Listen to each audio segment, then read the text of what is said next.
world of deceit, telling the truth is a revolutionary act. It's the David Knight Show.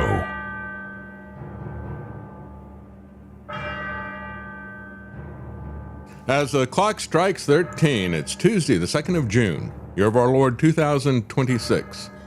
Well, Trump's corruption in this slush fund thing is even bigger than we saw before. We got 2 courts that have pushed back against him, and 35 retired judges are pushing this as well, pointing out the lies. So we're going to go over that, but we're also going to take a look at the extraterrestrial disclosure garbage as Steven Spielberg is getting ready to push his spiel. E.T., if it's real, how could it ever get here? And even more importantly, we're going to take a look at the Luciferian intelligence agencies, both U.S. and Russian, the occultic practices of these corrupt organizations. And prohibition is ramping up everywhere you can imagine, and many things and places that you can never imagine. We'll talk about all the efforts around this country to prohibit anything and everything. You won't believe how bad it has gotten. And then there is a quiet move to join the U.S. military to the Israeli military, to merge them together so they can move more money, deception, secretly. Folks, this is worse than any conspiracy theory. We're going to talk about what is behind this. They're going to stick it in the NDAA. Well, let's begin with the slush fund. The swamp is not being drained. There's more slush in it than ever before. So Trump was meeting yesterday with Mike Johnson to talk about how this is completely derailing the GOP. How many more things can Trump do? And I guess perhaps there is a limit to how much they can manipulate the elections with the gerrymandering and things like that, because he already has most of America against him on this Iran war. Now he's engaged in the most open corruption we have ever seen, I've ever seen in my lifetime.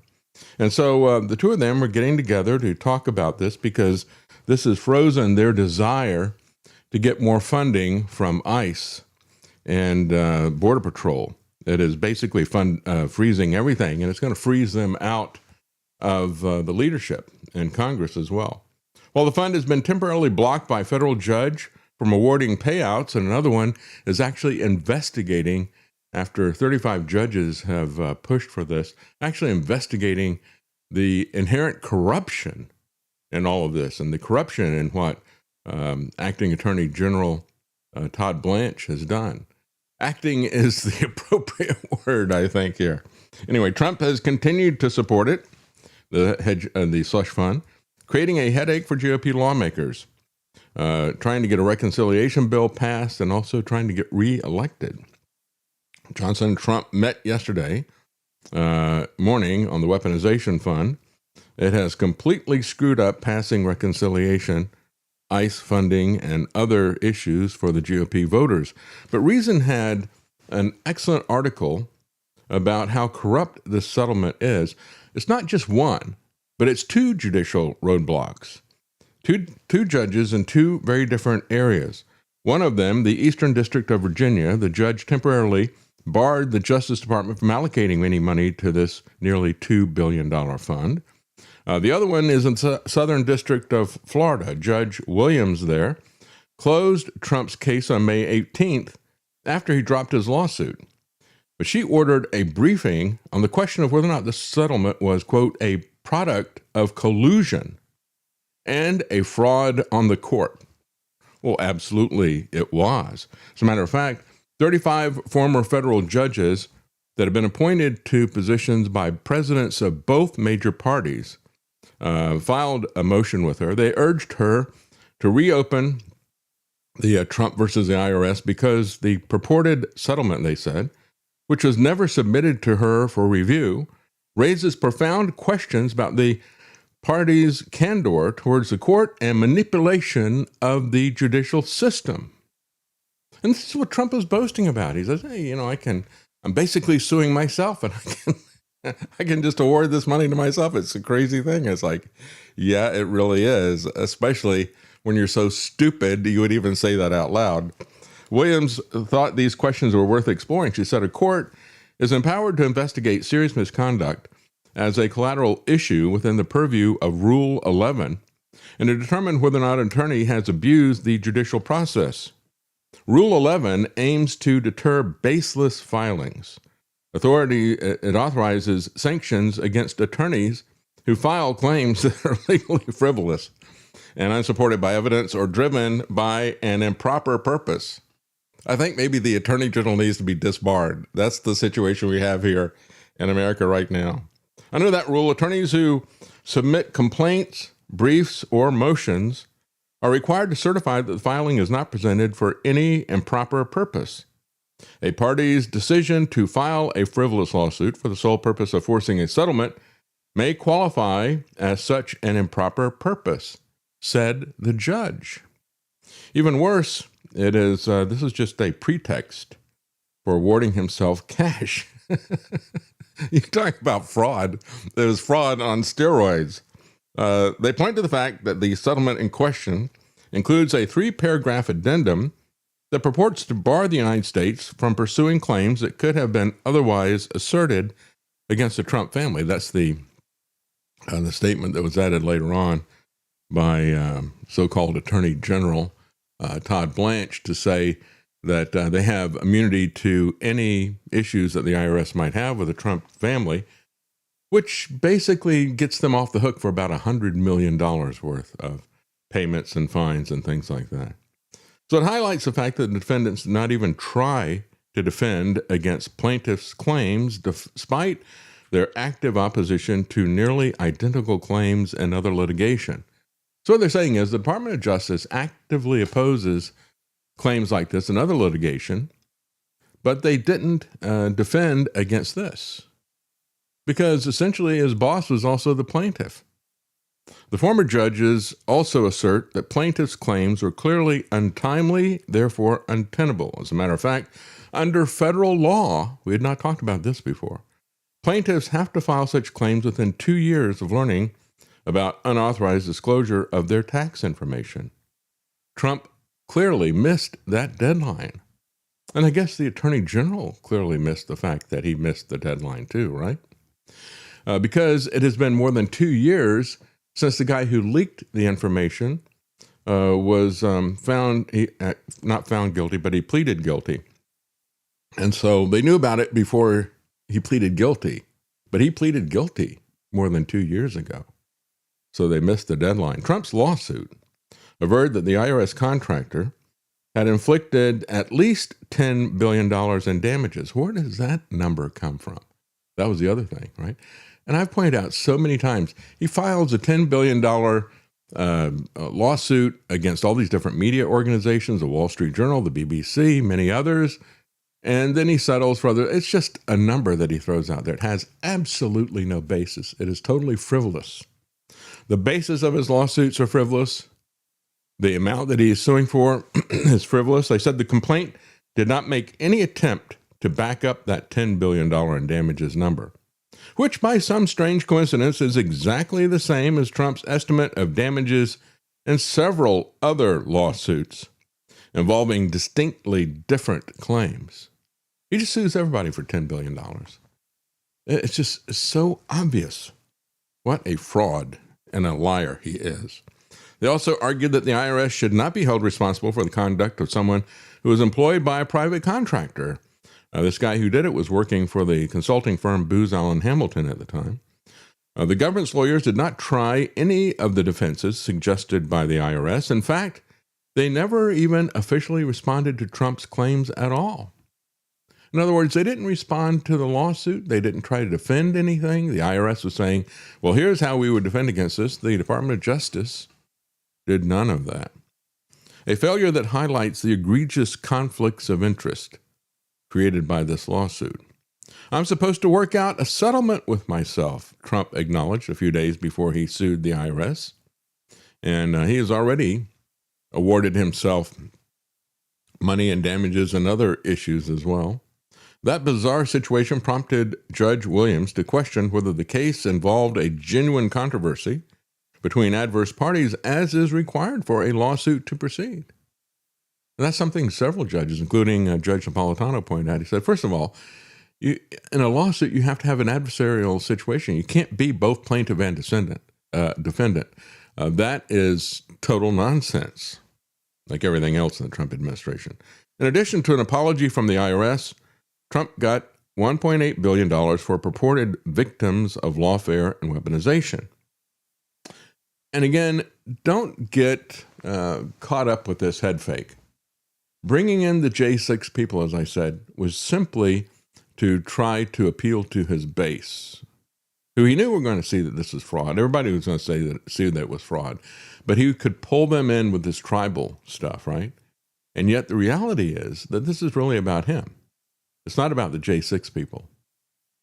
And both his enemies and his friends are doing us all a disservice by pointing out that. As a matter of fact, one of the things they said is that settlements like this are prohibited by another rule.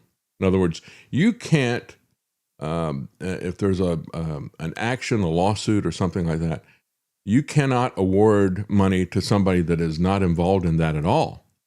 And as I said from the very beginning, this is all about Trump personally and his IRS disputes.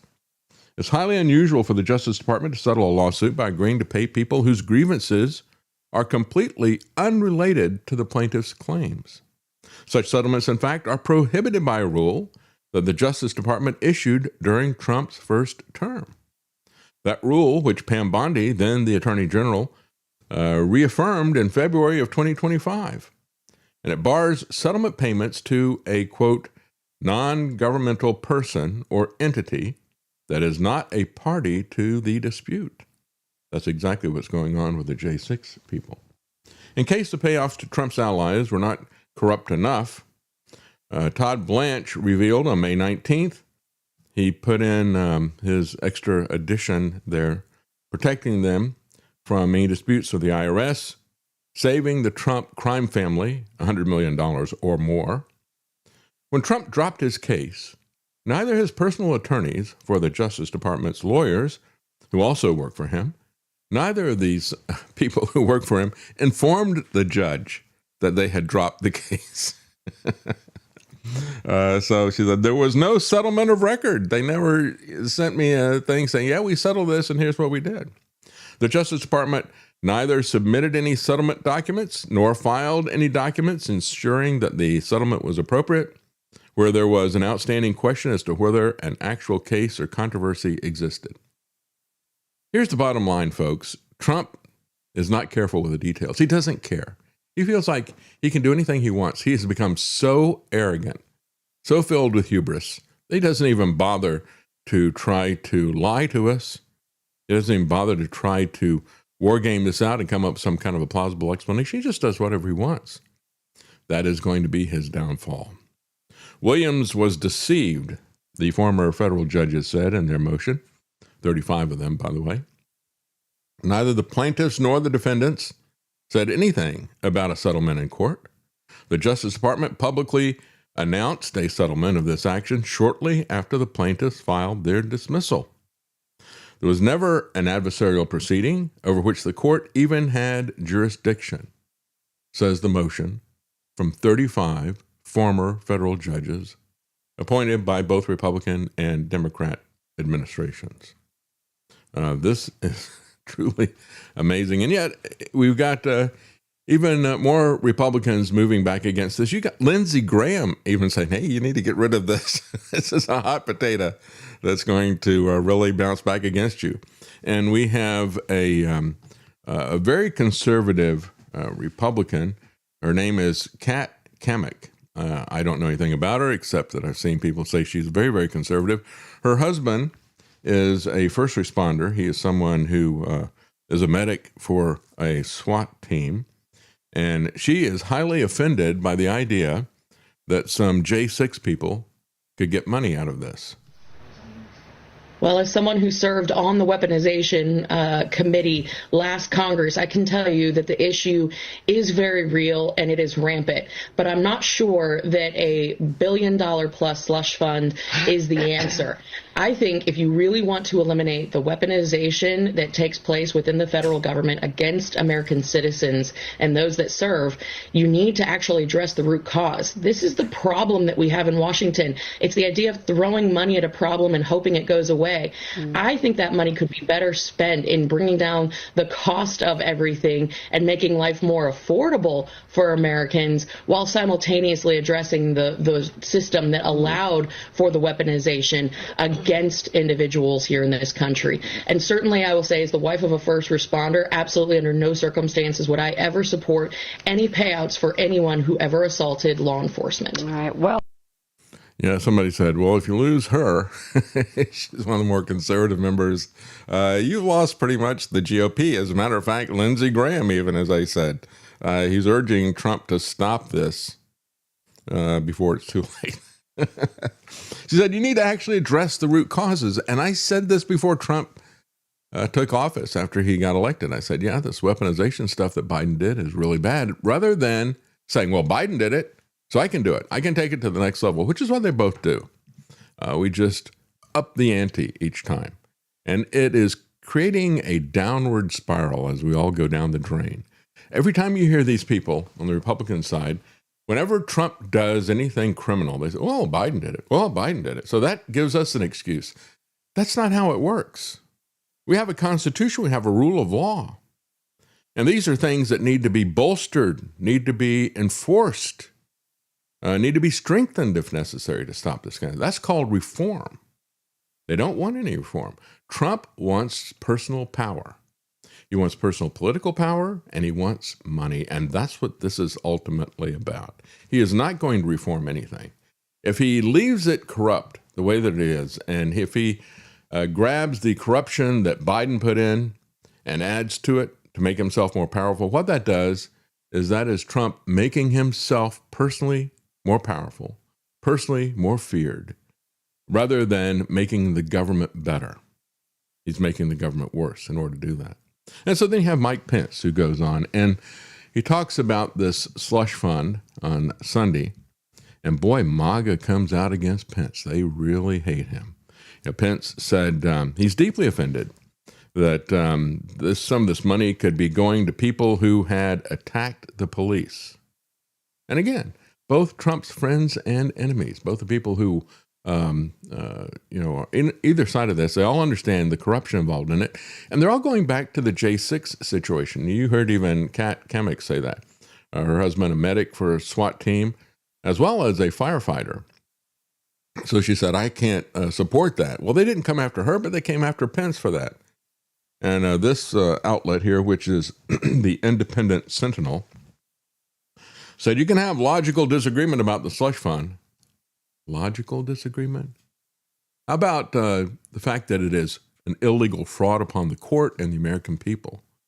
Could we say that? Could we agree that that's what it is? Because it's clearly the case. He's violated every aspect of lawsuits, of court procedures, of Rule 11, of statute of limitations. Everything has just been thrown out. And what we have are fiats and dictates from his little minions, like Todd Blanche. Could we say that about it? No, you don't say that. But he said Pence said that the fund was to provide compensation for people who attacked the police. Well, he's just lying. And, quite frankly, that is not the truth. The truth is this is really going to the Trump crime family. And we're going to actually switch topics here. I'm going to take a break. I want to get into this disclosure stuff. This is something that has been annoying me as I see Spielberg is putting more of his occultic nonsense out there. And really it is filled with occult symbols, as many people have pointed out in his trailer. And this is really what the stuff really is. And he's hitting the ground running with his movie called Disclosure, as Trump and also Democrats are also pushing all this stuff at the same time. Here's an article that's done by a guy who is he's an engineering professor, and he's involved in rocket science. And so he says, what would it actually take for aliens to reach the Earth? And so he actually did the math, and he talked about it as a feasibility study. And it's not the first time this has been done. I've seen other people do this in the past. As I said before, you've got a lot of secular scientists and engineers who look at this and say, well, this kind of interstellar travel just is not possible.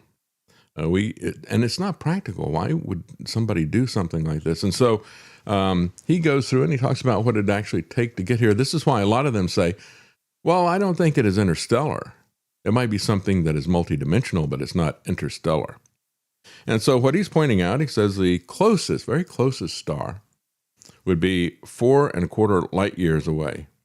And he said, and I don't know how he gets this, he said, even if you had a cruising speed at 10% the speed of light, and I don't know how he went from what I would think would be 40 years of travel, if you're going at 10% the speed of light, somehow with his math. And Lance and I talked about this last night. So maybe there's just a very long acceleration and deceleration period of time, because you're getting up to still an incredible speed when you're doing that, even at 10% the speed of light. But he says you're talking about something to be a century or so to travel, especially if you're talking about not just the closest star, but go to another star with that. And he said no single law of physics rules out interstellar travel outright, but the compounding weight of hundreds of extreme, often conflicting engineering requirements, the kind of shielding you would need, the kind of fuel load that you would need, the structural integrity, may make a crude voyage, and that's not CRUDE, but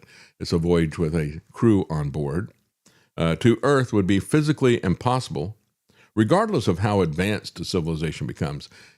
And notice that when these people are putting this out, you got the little green men and the big heads and the big eyes and all the rest of this stuff. We're talking about a physical entity that they're trying to sell you, selling you an ET or something like that.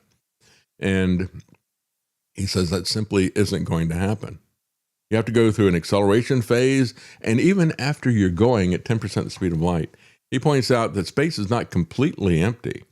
You're going to run into some particles, and when you hit those particles, it's going to be like hitting bullets, and it's going to go straight through a spacecraft unless you've got tremendous amount of shielding and armor on that thing, which is going to increase the weight. So, as one of my engineering professors said, you can't break even. That it's the law of thermodynamics. It's always something else coming in here, and so the congressional hearing marked the beginning of a cultural shift to which UFO reports are increasingly treated as a matter for serious discussion. However, this newfound legitimacy, is it really deserved? Asked the professor. As an aerospace scientist who studies aircraft and space design, I approach this question using math, physics, and the principles of engineering.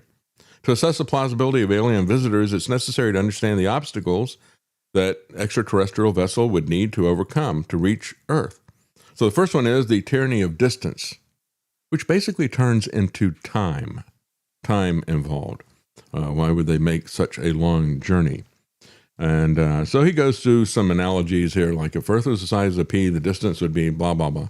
I'm not going to do that. That's kind of like, if your intestines are so long that if you straighten them out, you could eat in New Jersey and poop in New York or something like that. And so I've never found those analogies to be very useful. But anyway, so you have to have a lot of speed, but even with that speed, you have an issue of time. And then that speed itself creates other secondary and tertiary issues. How do you get to that speed? What kind of fuel do you need? He said, no object can reach or exceed the speed of light.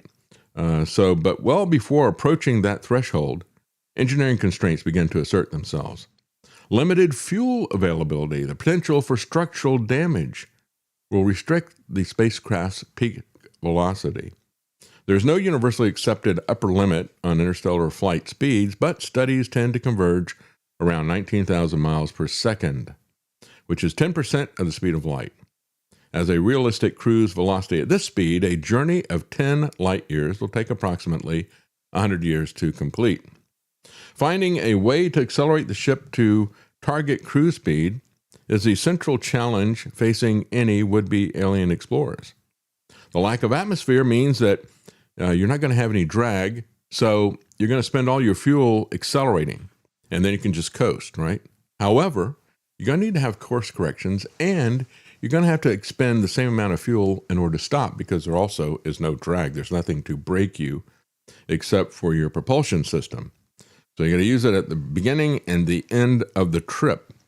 So he talks about different ways of rocket propulsion, whether you can use chemical propulsion, even things like antimatter propulsion, theoretically, nuclear fission, all this. He goes through all these different things and said, still, if you had even fusion-powered ship to get to a cruise velocity of 19,000 miles per second, it'd require fuel equivalent of 150 times the mass of the ship itself, even with fusion.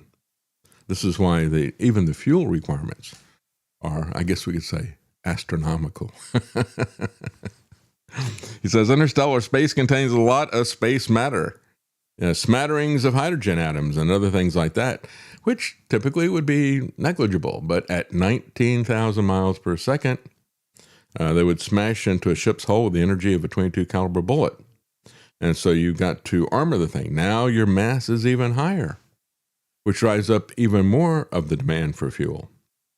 And so he said, when design requirements are in tension with one another, for example, requiring a structure that's lightweight but supremely durable, the number of feasible solutions can drop to zero. And that's what he's saying. He says, no way. It's a very long way of saying there's absolutely no way. And here's the basic reasons why.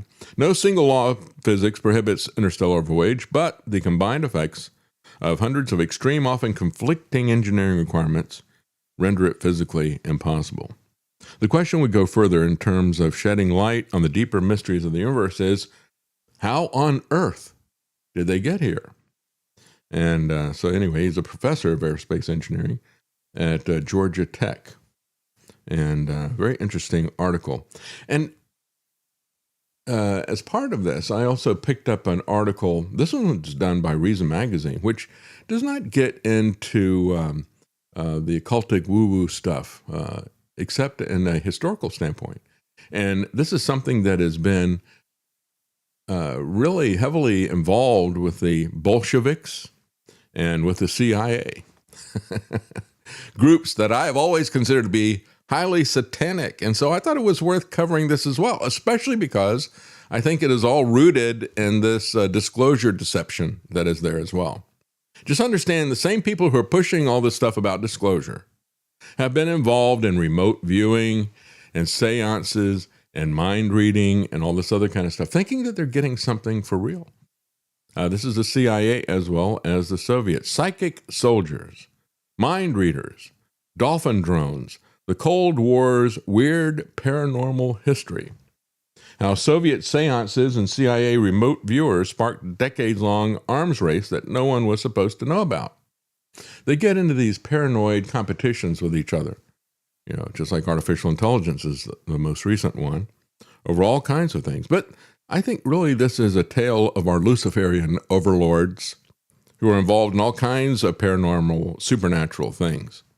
And so going back to an issue in 2019, the Russian Ministry of Defense's official magazine had an article titled Super Soldiers for the War of the Future. And they went back and talked a lot about the history of this. The psychic experiments began back in 1924. A couple of people that were, of course, involved with the Bolsheviks, that revolution that happened in 1917. And they traced this actually to before the Bolsheviks even got involved.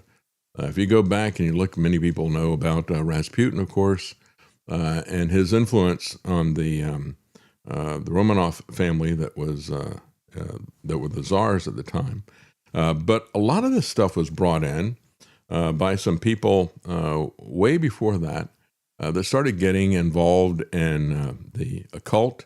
One guy named Barchenko, he hosted wild orgies in the suburbs of Moscow. You notice how this always goes together, just like the Epstein class? They always have their wild orgies and sexual perversions and all the rest of the stuff. Plus, they're summoning the demons type of thing.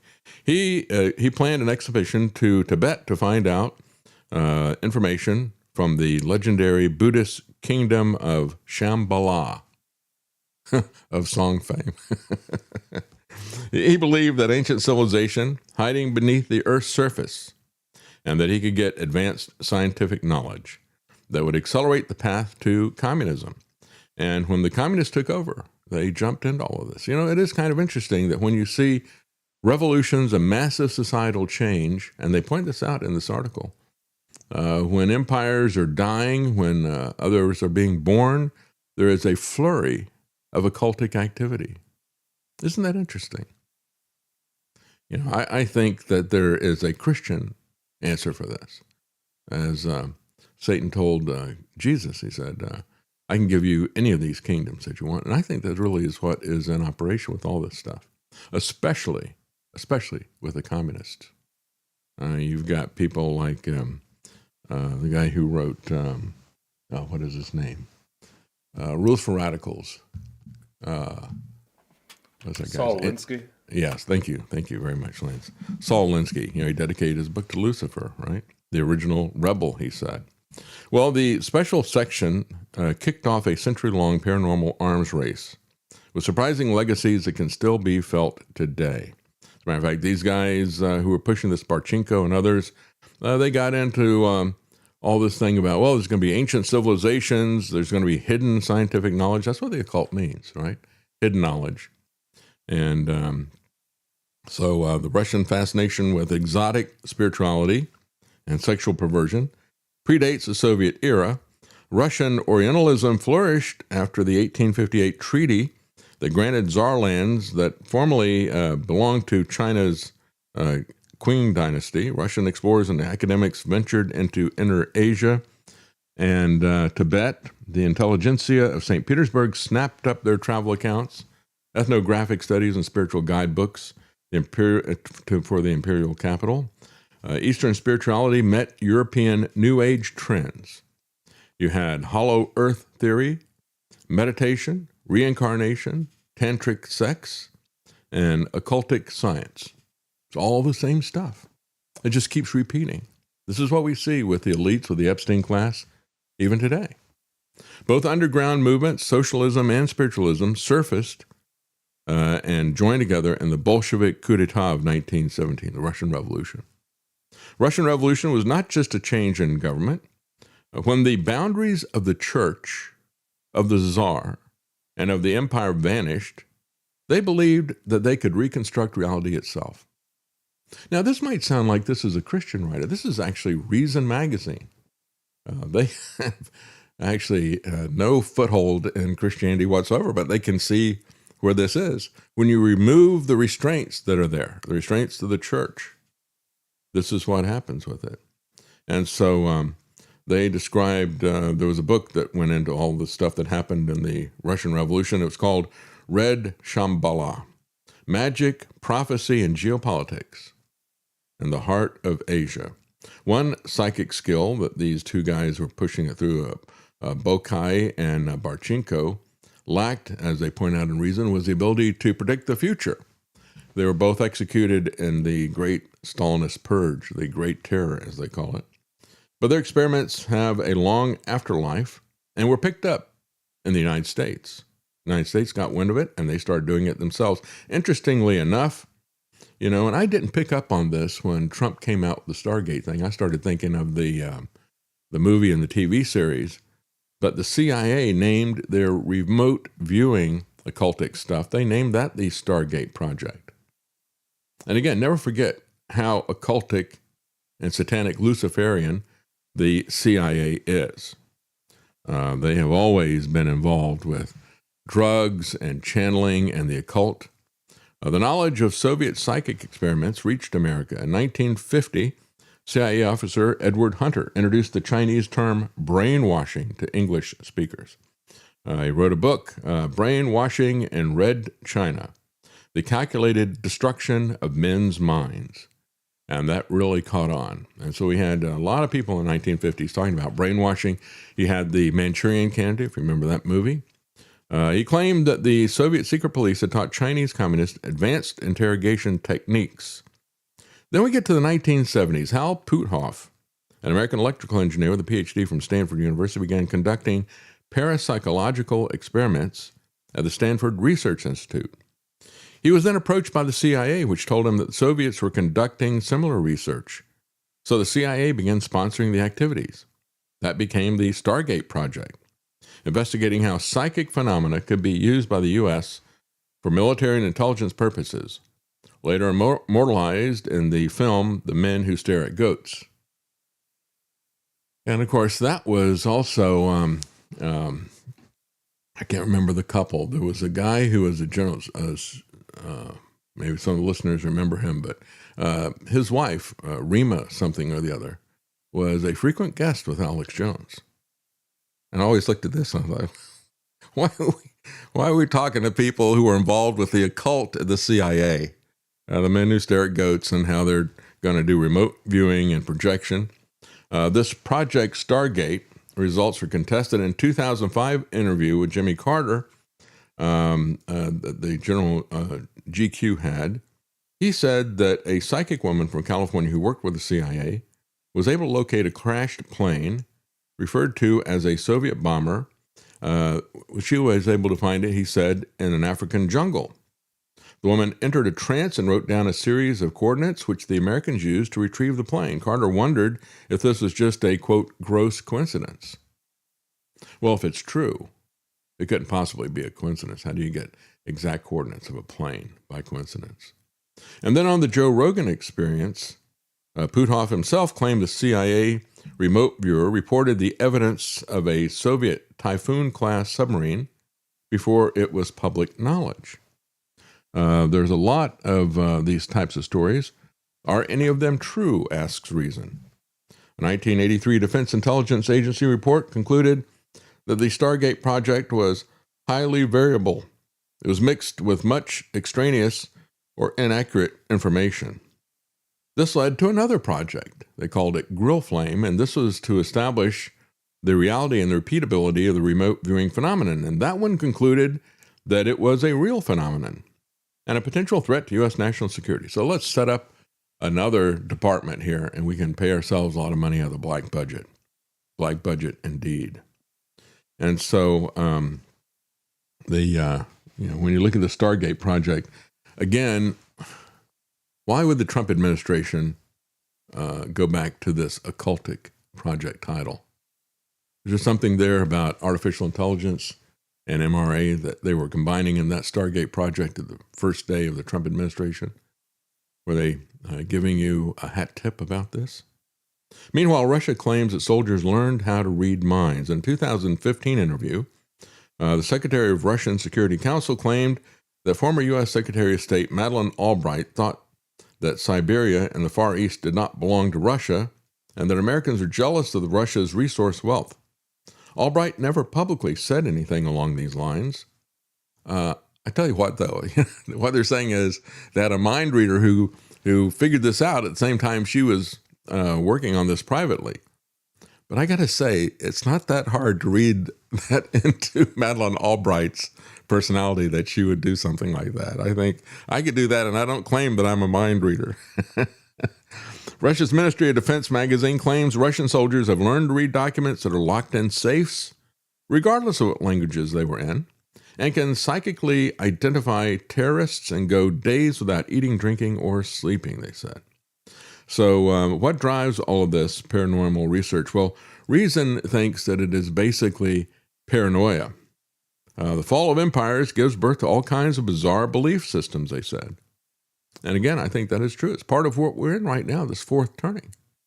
It's part of what happens with revolutions, and I think there really is an occultic aspect of this. Yes.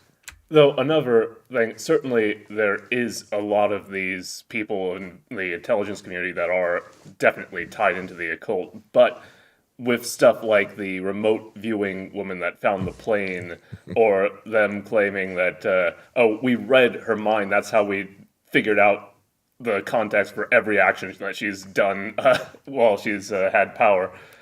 A lot of that can just be, well, we need a convenient excuse for why we know something and we don't want to explain our, intelligence or our technology. So we'll say, oh, well, I read it out of your safe with my mind, not I have a bug in your house. That's true. That's a defense that I think some journalists, when they get pulled in by the government, say, "I want you to reveal your sources." Well, I don't have any sources. I just did it with remote viewing. I read their minds. I went into their safe with my mind. That's a novel excuse, and say, and your own intelligence agency says that this is possible. So therefore, I'm not going to give you my source.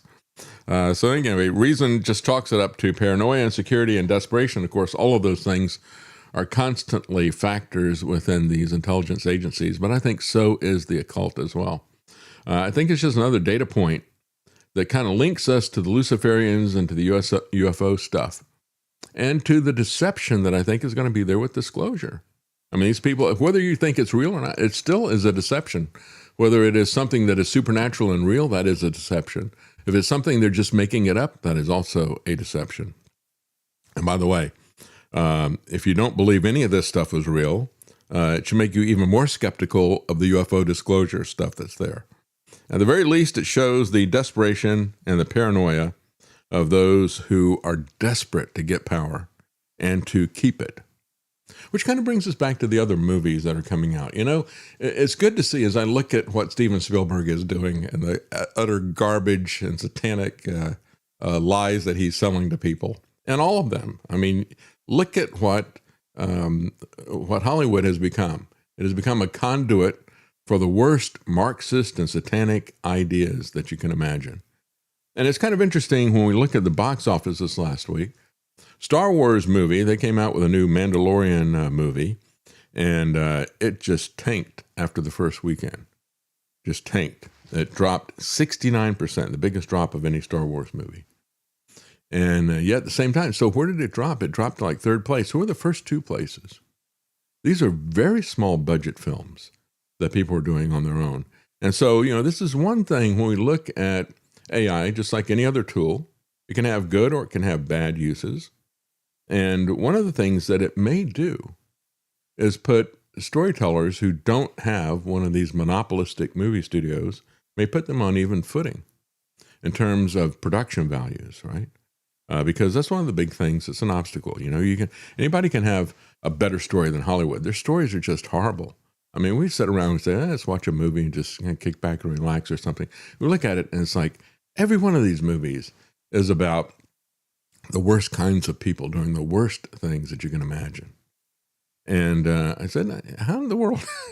You know, we go back to the thing as I was stuck in the hospital a year ago, and we were sitting there, we were flipping through and watching these different movies, and I just hated them all. And then we went to the Pride and Prejudice one that was done, I think, about 2015. It had such beautiful music and such beautiful cinematography. And I didn't get the story at all because it is so compressed that it doesn't really follow the book, like the BBC version in 1995, which I went back and read it to make sense of the other one. But it was just beautiful eye candy even. And I said, yeah, how did they wound up? How did you get people like Jane Austen and Charles Dickens? How did they come up with stories that weren't just about drug dealers and prostitutes and people shooting each other in the back and all this, you know, violence and car chases? How did they ever come up with stories that weren't like that? You know, there's a lot of stories out there that if you come at this from a Christian standpoint, we have truth, we have beauty. And now I think you got a lot of Christians who are going to be able, I mean, still, you have to have acting, I think. If you try to do this all in terms of AI, that's going to show up. But you can do some of the big production things that couldn't be done before in terms of backgrounds and things like that and compositing. You can use that tool for that. And it kind of levels the playing field. For example, Back Rooms was the number one picture, and it was made by a 20-year-old director. He spent $10 million on this, and it was number one, beating this fantastically expensive Star Wars Mandalorian movie at the box office. The second place picture was not a $10 million budget. It was a $1 million budget, and it finished in second place, and it's been out for a couple of weeks. It now has $104 million. They made it for $1 million, and they have now grossed $104 million off of this. And so when you look at this, I always think about the monopoly of the Hollywood studios and how these Hollywood studios are now consolidating, being bought and merging and all the rest of this stuff. You never get rid of monopolies by government regulation. That's never worked. Whether you're talking about Teddy Roosevelt and his trust busters or all the rest of it, that never works. It never stops a monopoly. What stops a monopoly is the fact that it's made obsolete by some new technology or something else that is developed. And I think that's hopefully what we can see happening with the movies as well. One guy who got the ire of the public and of the movie business was a guy who's an animator, and he's now praising how wonderful it is to be able to, quote unquote, create with AI.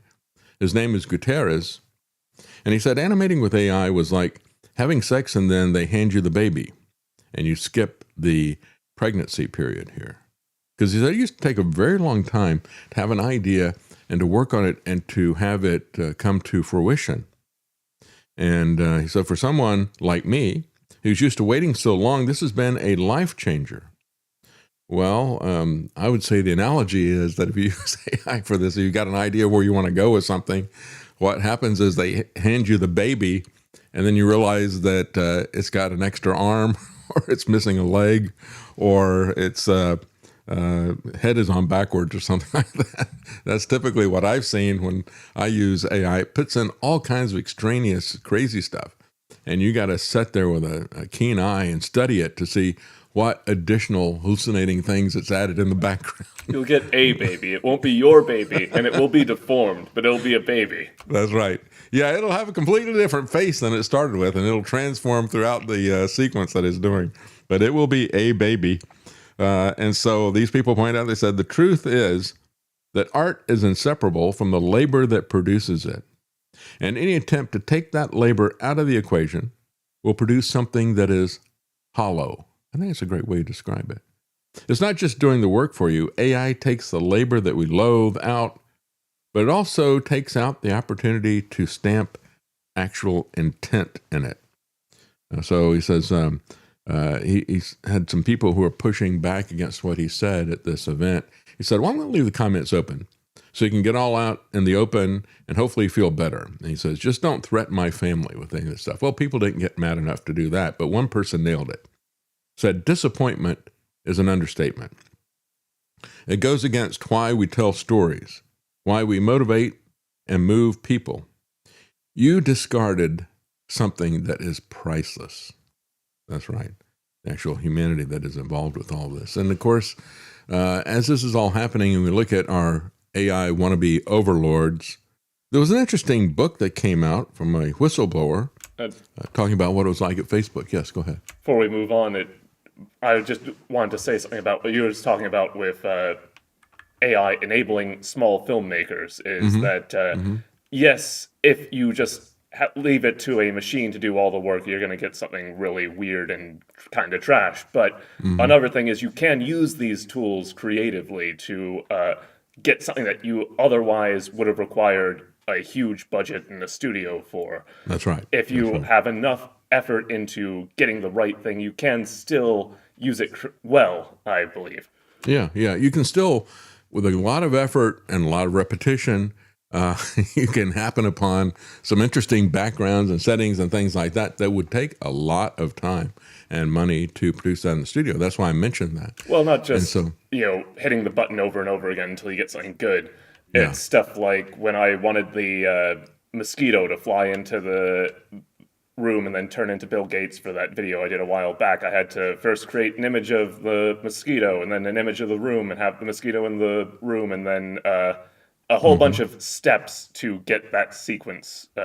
Now That's you might be able to just put that in and get a shot of a mosquito turning in as these things get better. But who knows? Yeah, you have to work with the tool and the limitations of it. And of course, when you did the video that was about the Christmas video that we did for the Christmas song we put out last year, he got the model of Jerusalem, and he used that as a reference point and a basis to build on that for the AI video they did. So yeah, it's still a lot of work, but I guess that's the key, is if you don't want to just spin the bottle and come up with whatever random stuff AI generates, if you've got a very definite idea of what you want, It takes a lot of work and thought to do that, but it also saves you a lot of time and money if you were over building the actual set, having an artist come in and maybe making a model or whatever, or doing a computer CGI.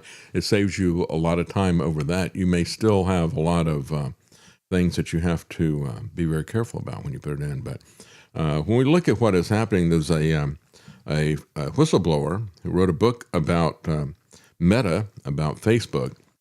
And Meta, it was called Careless People. When I first saw it, I thought careless people, which would, I guess, also apply. But it was careless people. I don't know what the book is about, but Meta's lawyers working for Zuckerberg got a gag order put on her, imposing a $50,000 fine for each breach of the order if she talks about the book.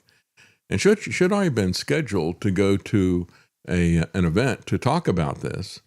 And so she sat up there on the dais, and she could not even nod or shake her head, yes or no. That was also included in the order. So she sat there silently while other people talked about her book. They said, blink if you can hear us. That she's just basically a hostage.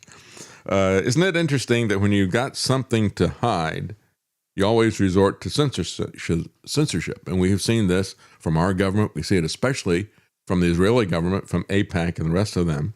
One of the people that was there was a lawyer. He said, any authoritarian regime naturally gravitates towards silencing its critics. Just remember that when we talk about Netanyahu or Trump. This absolutely is where we are right now. And the silencing that is going on is something that we've been experiencing for a very long time. Think about all the silencing of critics of vaccines and the pandemic has been going on now for 6 years and continuing to go on. But it actually goes back even further than that. A secret trial of a Pfizer RSV vaccine killed at least 2 infants back in the 1960s. Their families just found out about it, and they are suing the government. The families of 2 black infants who died in a 1960s government RSV vaccine trial have filed a federal lawsuit alleging that researchers enrolled the children without parental knowledge, without parental consent.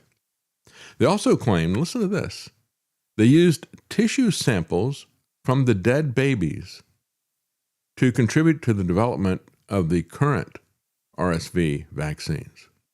Well, you talk about the moral implications of this. Now you have a moral handle that you can object to these vaccines being compelled onto your children as well. Now, this came from the NIH, the famous NIH. In 1965 and 66, they subjected dozens of infants, most or all of them from low-income black families, to a testing of Pfizer's Lot 100 experimental vaccine for RSV. A couple of these infants later died after developing vaccine-associated enhanced respiratory disease, a severe respiratory illness that is caused by the vaccine. And so a lot of them will say, they said that what happens, they get this vaccine, and if they get exposed to RSV, they get a much worse case of it than they did. I would say another way to look at this is perhaps it is the vaccine itself that is harming them. Either way, it says something about this myth of vaccine immunity, doesn't it? As well as safety. So these families allege that federal researchers failed to obtain informed consent from the parents. They withheld critical information about prior vaccine failures, and they continued the study despite mounting evidence that the vaccine was causing severe reactions in participants. And again, we see from this that COVID was not their first rodeo. They've been doing this kind of stuff for decades. Again, this is going back 60 years. The complaint also alleges that tissue samples from these dead babies later were used to develop the RSV vaccines and the monoclonal antibody shots that have been approved over the last several years. A gigantic financial win for Pfizer. Medical research in the U.S. has a long, troubled racial history, said the complaint. But even more so, it has a long anti-human history, doesn't it? They don't care what they do to us, as long as they can make some money. The families were even unaware that the babies had been subjected to the experiment until a reporter from Undark magazine contacted them while investigating the story back in 2023. The reporter found the babies' names in a doctor's government-issued lab notebook and other paperwork from the clinical trial, reported the Times. The NIH researchers developed the experimental vaccine in the early 1960s using a method similar to the one used to develop the polio vaccine. They administered the shots to over 50 children in a hospital known to have largely black patient population. Nearly half the babies got RSV. 10 of them required hospitalization. An NIH researcher who led the study later conceded that, quote, it was possibly outside the range of normal. Yeah, right. But instead of halting the program, the researchers partnered with Pfizer to create a more concentrated version of the shot. That was known as Lot 100, according to the lawsuit. Yeah, Pfizer tested that on, listen to the tests that they did, animal tests. 4 mice, 4 guinea pigs, and 25 monkeys. And they said, all right, it's done. We can use babies next. And that's what they did. Yeah, it was possibly outside the range of normal. Nearly half of them developed RSV. Normally, you don't get 50% RSV. That's slightly outside, possibly. Isn't that amazing? Isn't that amazing? Yeah. But by the way, you know, they tested it on 4 mice, 4 guinea pigs, and 25 monkeys and said, we're done with the testing. And if you don't think that they had developed, you know, that's more than they did for COVID, unless you believe that DARPA had this thing a long time ago and knew exactly what they had in terms of a bioweapon. That is also a possibility. Well, that's 33 animals more than they tested the COVID shots with. That's right. Unless they did it just to make sure they had something that was lethal. Who knows? I mean, they've been working on this scheme for a long time. I wouldn't put any of that past them. Before we go to a break, we got some comments here. Guard Goldsmith, good to see you. Liberty Conspiracy is Guard's program that airs on Twitter, as well as, is it on Rumble, I think, as well? Anyway, Guard says, there's nothing as reassuring to a plaintiff than gaining control of the justice system in which your suit is being decided. Absolutely right. Narrowway Narrogates Ministry says 6 bankrupted companies, 1 a casino, 34 felony convictions, fleecing billions from taxpayers, using the DOJ as his personal law firm, crushing all that stands in his way. Trump's settlement for $1.776 billion is a direct smack in the face and an affront to the leverage against the people through taxation. Trump is looting the Treasury and laughing. Yeah, that's why, you know, Jon Stewart was just beside himself with rage. And he said, he's trolling us with all this stuff. I mean, this is beyond corruption. This is a taunting that he's doing, I think. You're absolutely right. High Boost says, remember the whole theme of Raiders of the Lost Ark? They wanted the Ark for a holy weapon. Very occultic. That's right. That's right. And they use theology for that now, don't they? The Zionists. They've got their holy weapon. They're using this imaginary third temple as a holy weapon, just as they found their justification for it. And you got people like Pete Hegseth that are all about that. It's just beyond anything that I can tolerate to hear. Trump Burger, I'm more worried about the people like Paula White than the occult. Yeah, she is there as well, isn't she? Yeah, same thing. The mama la ba da ba, you know, speaking in tongues and grabbing all the cash she can get on the way out. AP Rumble Seat, according to the whistleblowers, finally coming towards Silicon Valley, elite circles are highly satanic. Yeah, that's absolutely a part of it, I think. We're going to take a quick break, folks, and we will be right back. When we come back, we're going to talk about the prohibition of everything that is happening right now. And you will not believe all the different movements to prohibit all the different things that are out there. We'll be right back.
defending the American dream.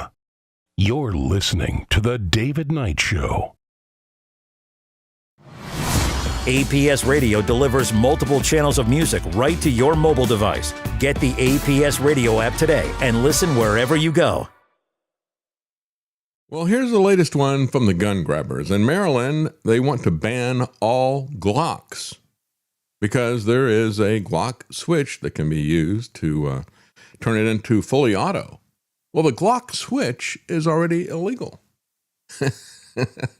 which in a sense kind of highlights the futility of what they're trying to do. They banned the Glock switch, which doesn't have any other use except to make it fully auto. But the Glock gun itself has plenty of other uses, legitimate uses as well. And so because there is this illegitimate, let's say, switch, which, again, I don't even, I'm an absolutist when it comes to the Constitution, the Bill of Rights. I'm an absolutist on free speech. I'm an absolutist on the Second Amendment as well. I think the Constitution said something about shall not infringe. And it doesn't say anything at all about the rule that the Supreme Court put in, saying that, well, if this is a gun that is in common use, then that is something that you can't prohibit. And that's what some of the people, the gun groups, are falling back on, is that Supreme Court decision. But the Constitution doesn't say that. The Constitution says shall not be infringed. And so, but even from a logical standpoint, if you look at this Glock switch that is there, isn't that a failure of prohibition? What we have here is a failure to communicate and a failure to prohibit. Because if their prohibitions worked, they wouldn't need to ban the Glock because they already banned the switch. But yes, Lance. Well, the criminals don't respect the switch ban. That's right. But they will respect the gun ban, right? Well, it's interesting that they've put in a lot of exceptions to this. They put in exceptions for law enforcement officers. They get exceptions to this. They put in exceptions for immediate family transfers, for inheritances, for certain gunsmith repairs. They put in an exception for current owners and so forth. So, but still, the stupidity and the arrogance of the Maryland legislature. The Senate passed it by 28-16. The House passed it 91-40. Big measures. Baltimore mayor and the Maryland Attorney General and other officials have also pursued Glock through litigation, which both the Second Amendment and a specific law that was passed saying you will not sue gun manufacturers for just general gun regulation, and that's what they're trying to do. They said if they make something and they haven't done anything that is defective, in other words, they're not giving the gun owners the kind of immunity that they give to the vaccine makers. Yeah, when we're talking about shots, you might want to think about the shots that are ringing out from Pfizer and these people. But the gun owners don't get that kind of immunity. They get the kind of immunity that Ford does. If you've got some guy who takes a Ford Bronco and he drives through a parade, as happened a few years ago, you don't have people saying, well, we're going to sue Ford. And it's the same thing with a gun like this. And so there was actually a law that codified that because they could see this coming from the Democrats. They're desperate to try any absurd angle that they can to remove guns. And just the patently absurd thing of, oh, well, the people that commit a lot of crimes tend to like Glocks. A lot of crimes are committed with Glocks. So if we ban Glocks, these crimes will happen less. Yeah. It just happens to be a very popular gun, popular with law enforcement as well as lawbreakers. And it is very unpopular with the people who want to break the Constitution. Glock switches are already illegal, so under federal and Maryland law. So the new law burdens future lawful buyers because criminals misuse illegal parts. The measure would prohibit an entire class of lawfully made and lawfully sold handguns. And of course, the Supreme Court's decision about the Second Amendment protects weapons that are, quote, in common use. That is not what the Constitution says. The Constitution says, shall not infringe. Nevertheless, it gets even worse. Up in Washington State, they're going to soon treat speeders like drunk drivers, and they're going to require you to buy a device that is going to control your car. Serious speeding violations. And what do they mean by serious speeding violations?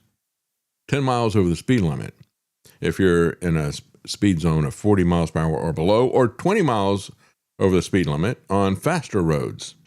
That is called a dangerous driver.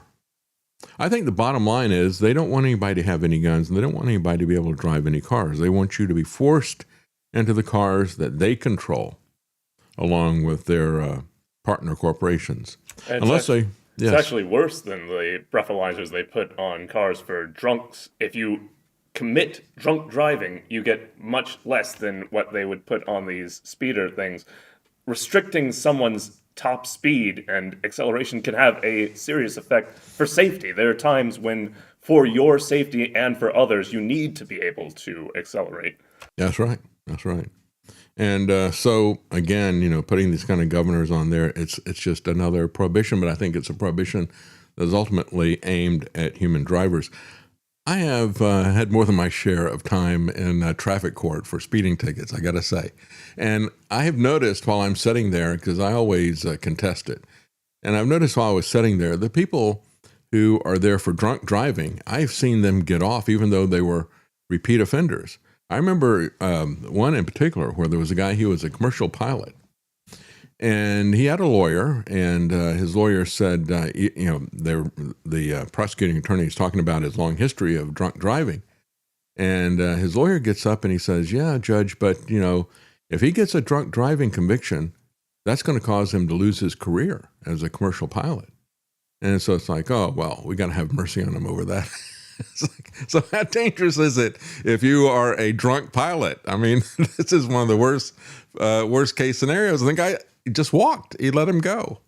And so he's got multiple drunk driving convictions. But hey, if you go 10 miles over the speed limit, we're going to take your license or whatever. We're going to try to do that. So if it becomes known how dangerous and reckless this man is, they won't trust him with the lives of hundreds of people on a regular basis. Yeah, as a matter of fact, here's an article about the loophole that puts drunk truckers back on the road. I mean, these are people who are driving 80,000-pound semi-trailers, right? Federal database has been built to flag and remove drunks and drugged truckers, right? People driving under the influence of something.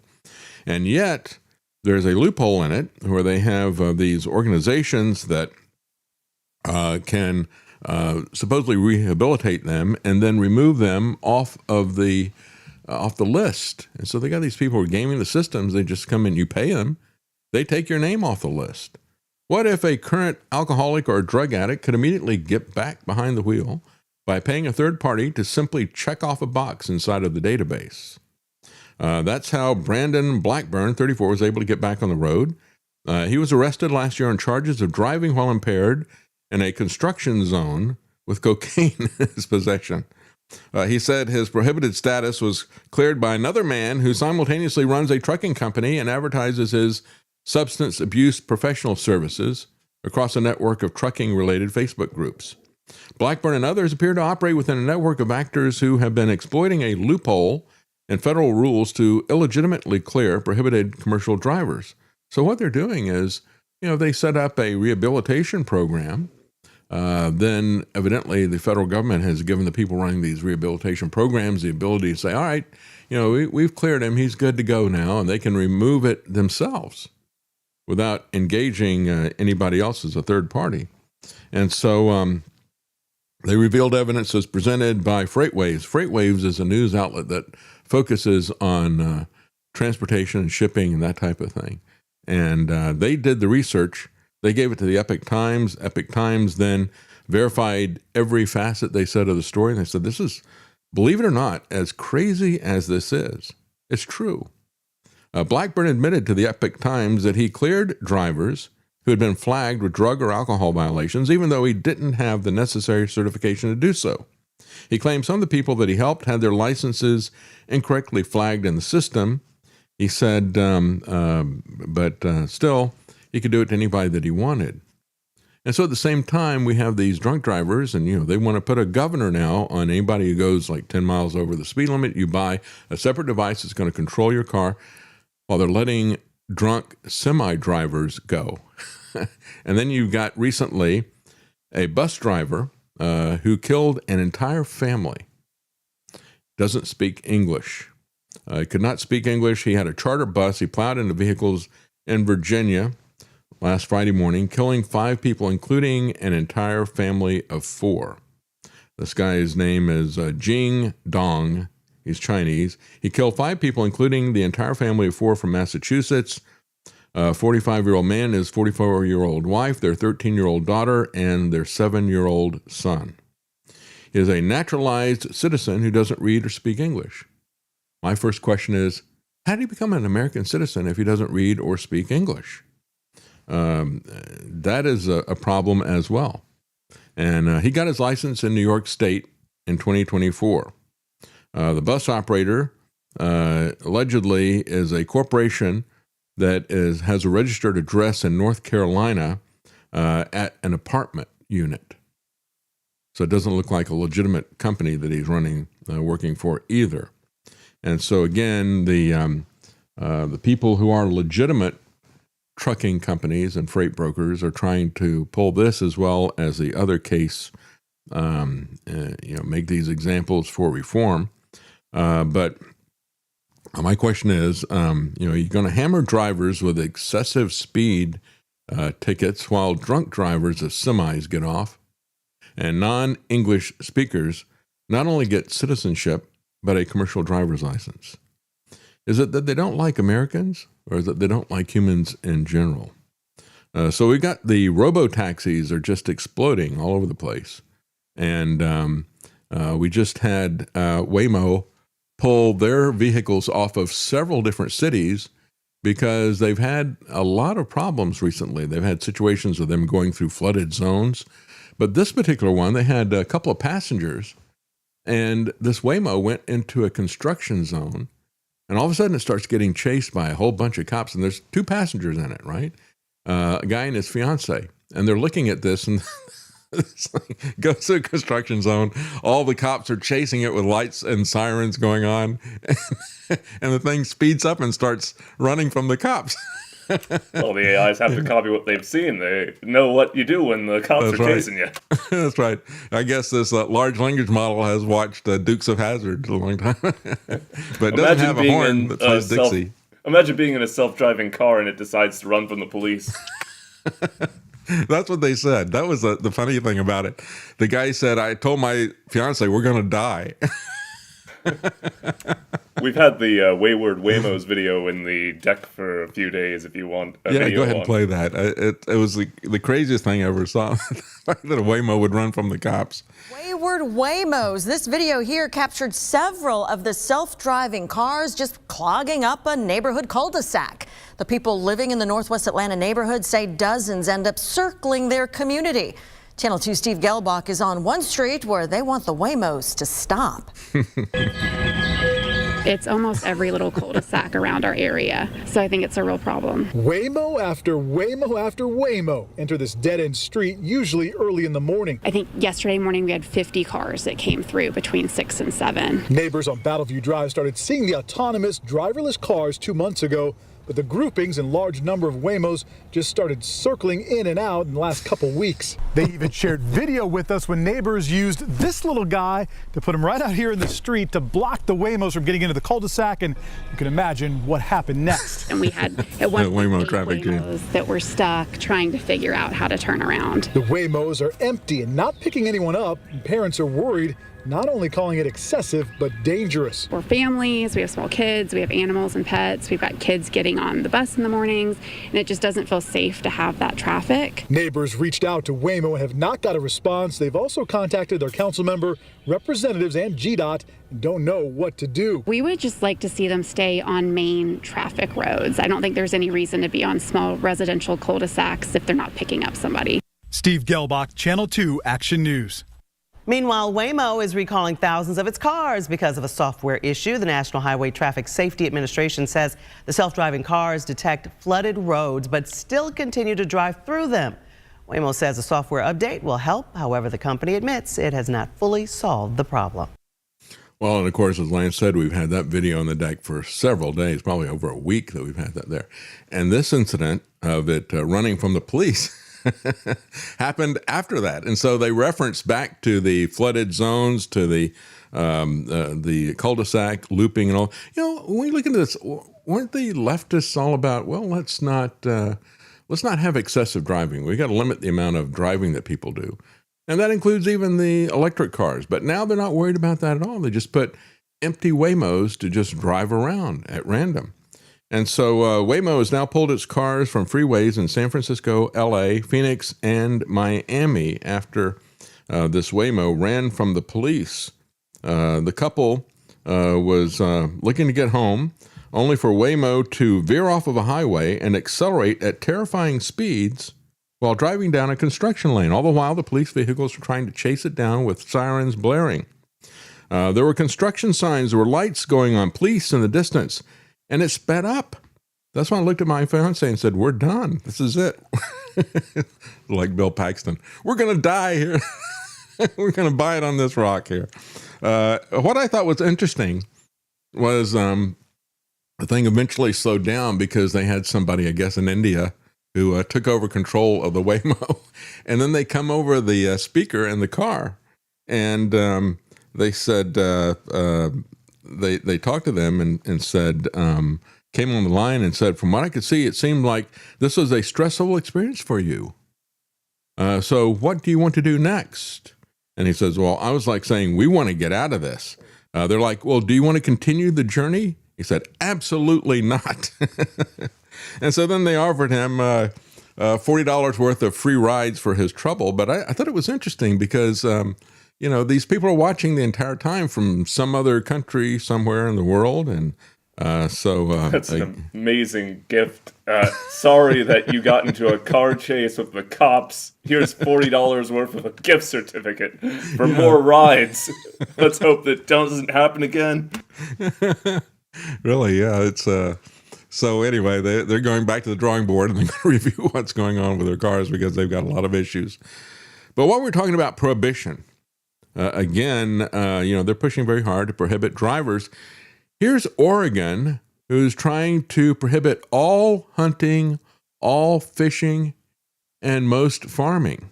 This is truly amazing. Proposed legislation would outlaw killing or injuring any animal, even while hunting. And this would also include fishing. You're not going to be able to harm the fish by catching them and eating them. The measure in Oregon has gathered over 120,000 signatures, more than the 117,000 they need to get onto the ballot in November. But of course, whenever you collect petition signatures, they got to be validated. And a lot of them will not be validated, but they still have another couple of months in order to gather signatures.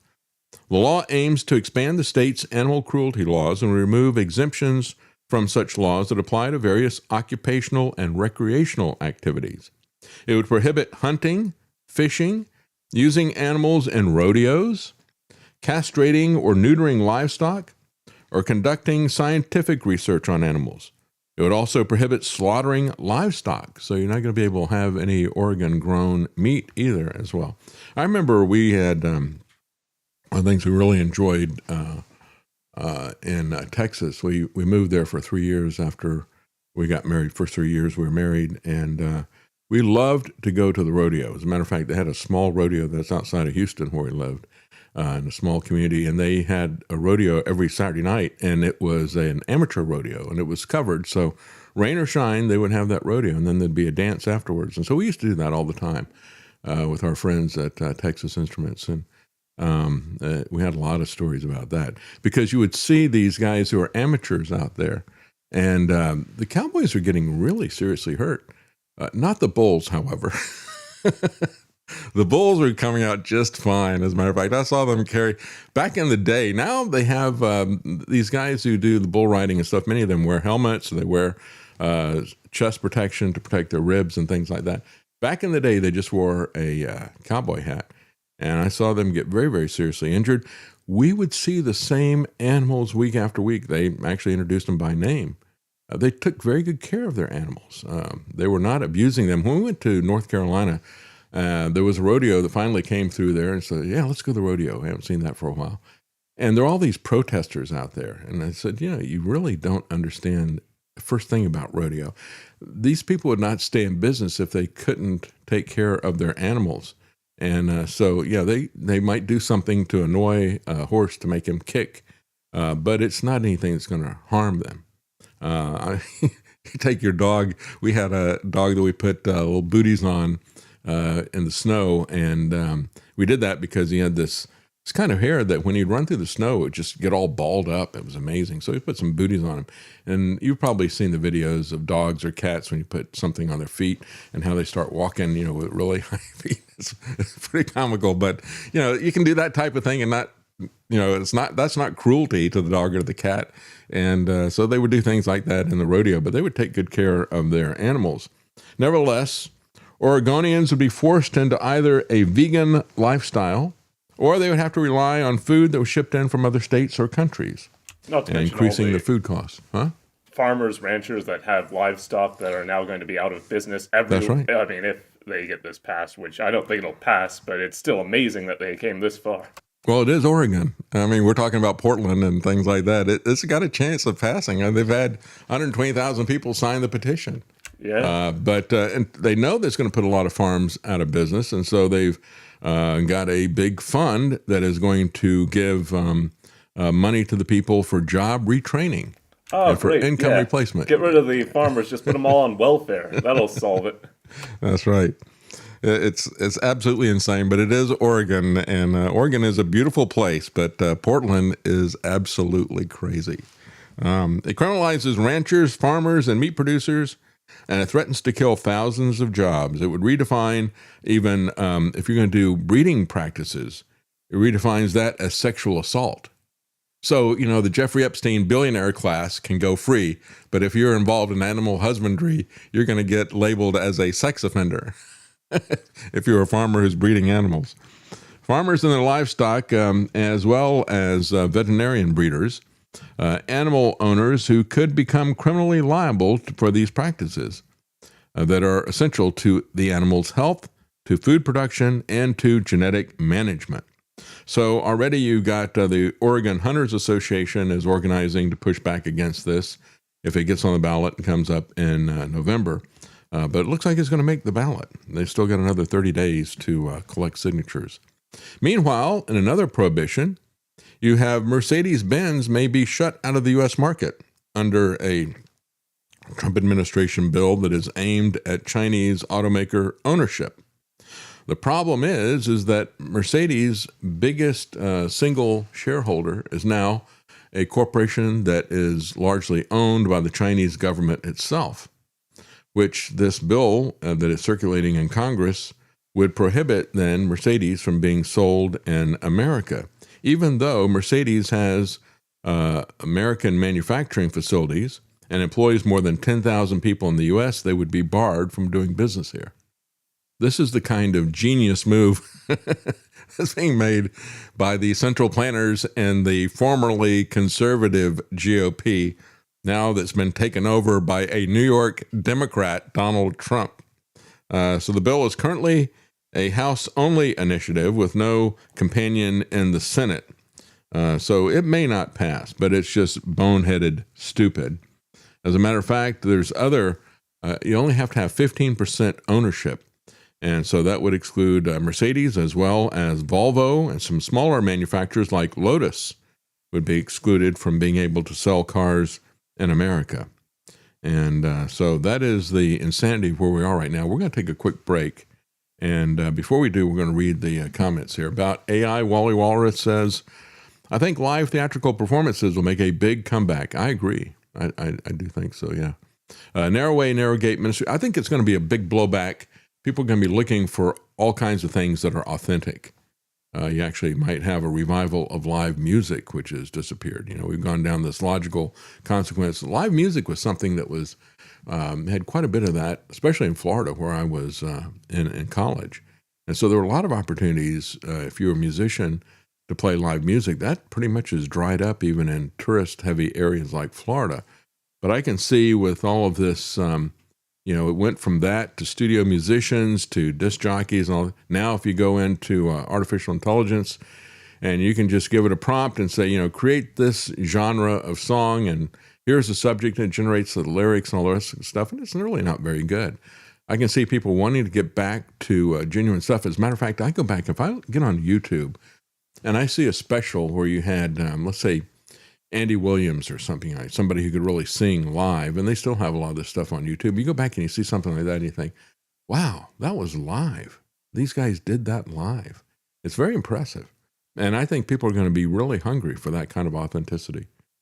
Narrowway Narrowgate Ministry said Pfizer just announced a new Lyme disease mRNA vaccine.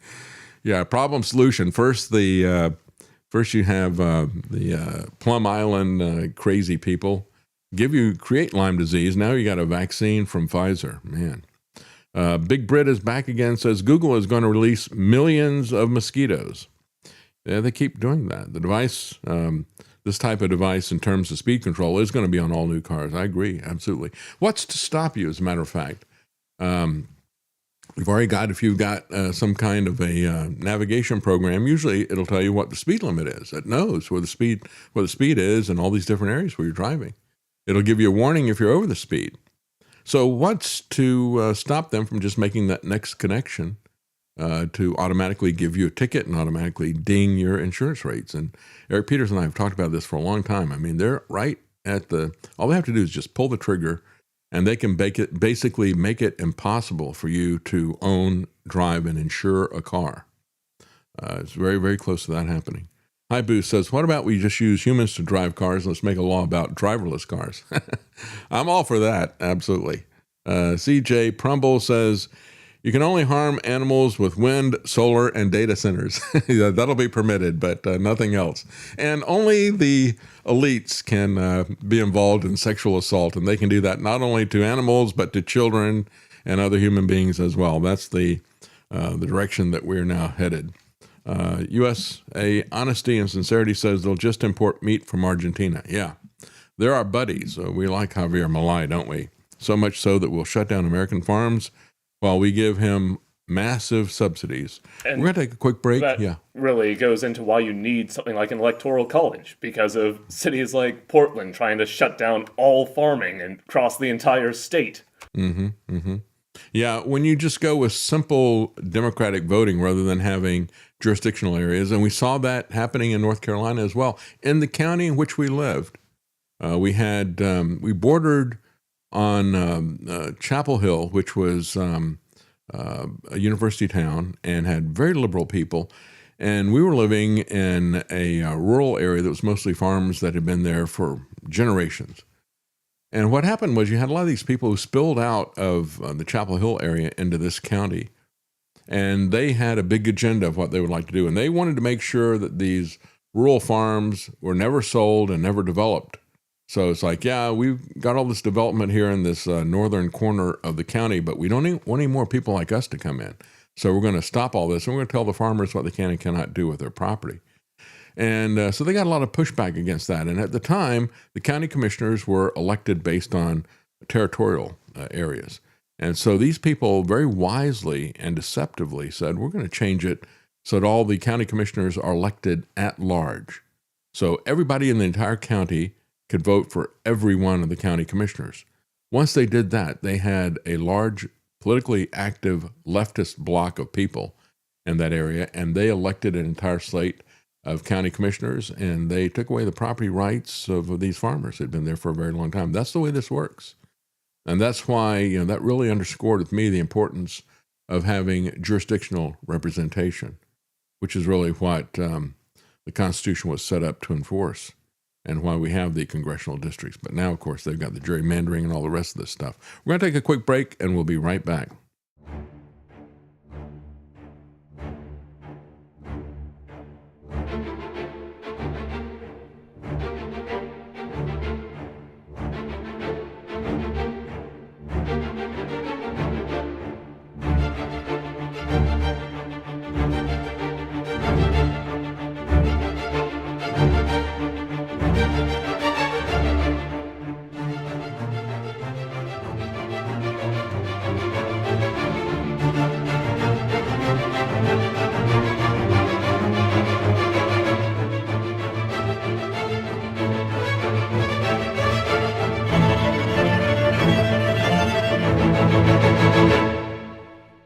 You're listening to The David Knight Show.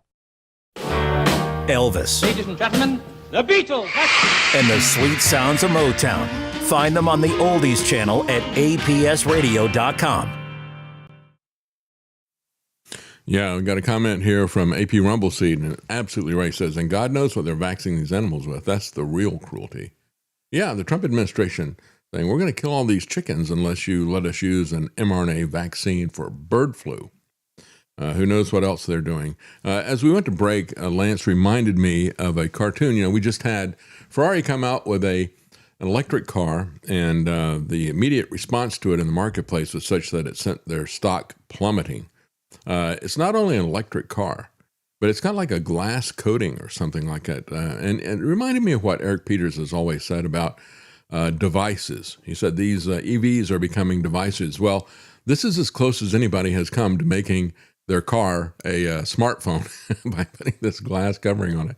But there's been a lot of pushback, and Lance reminded me of this cartoon that he found. Go ahead and show that cartoon, Lance. And here it is, Enzo Ferrari, and it's got a picture of his casket there, and they're going to attach that to a generator, and as he spins in his grave, that generator is going to generate electricity to power this new electric Ferrari that is there. I thought that was a brilliant cartoon. Yeah, Enzo Ferrari is spinning in his grave. Well, let's talk about, this will be something make your head spin. Congress is quietly moving to integrate U.S. and Israeli militaries.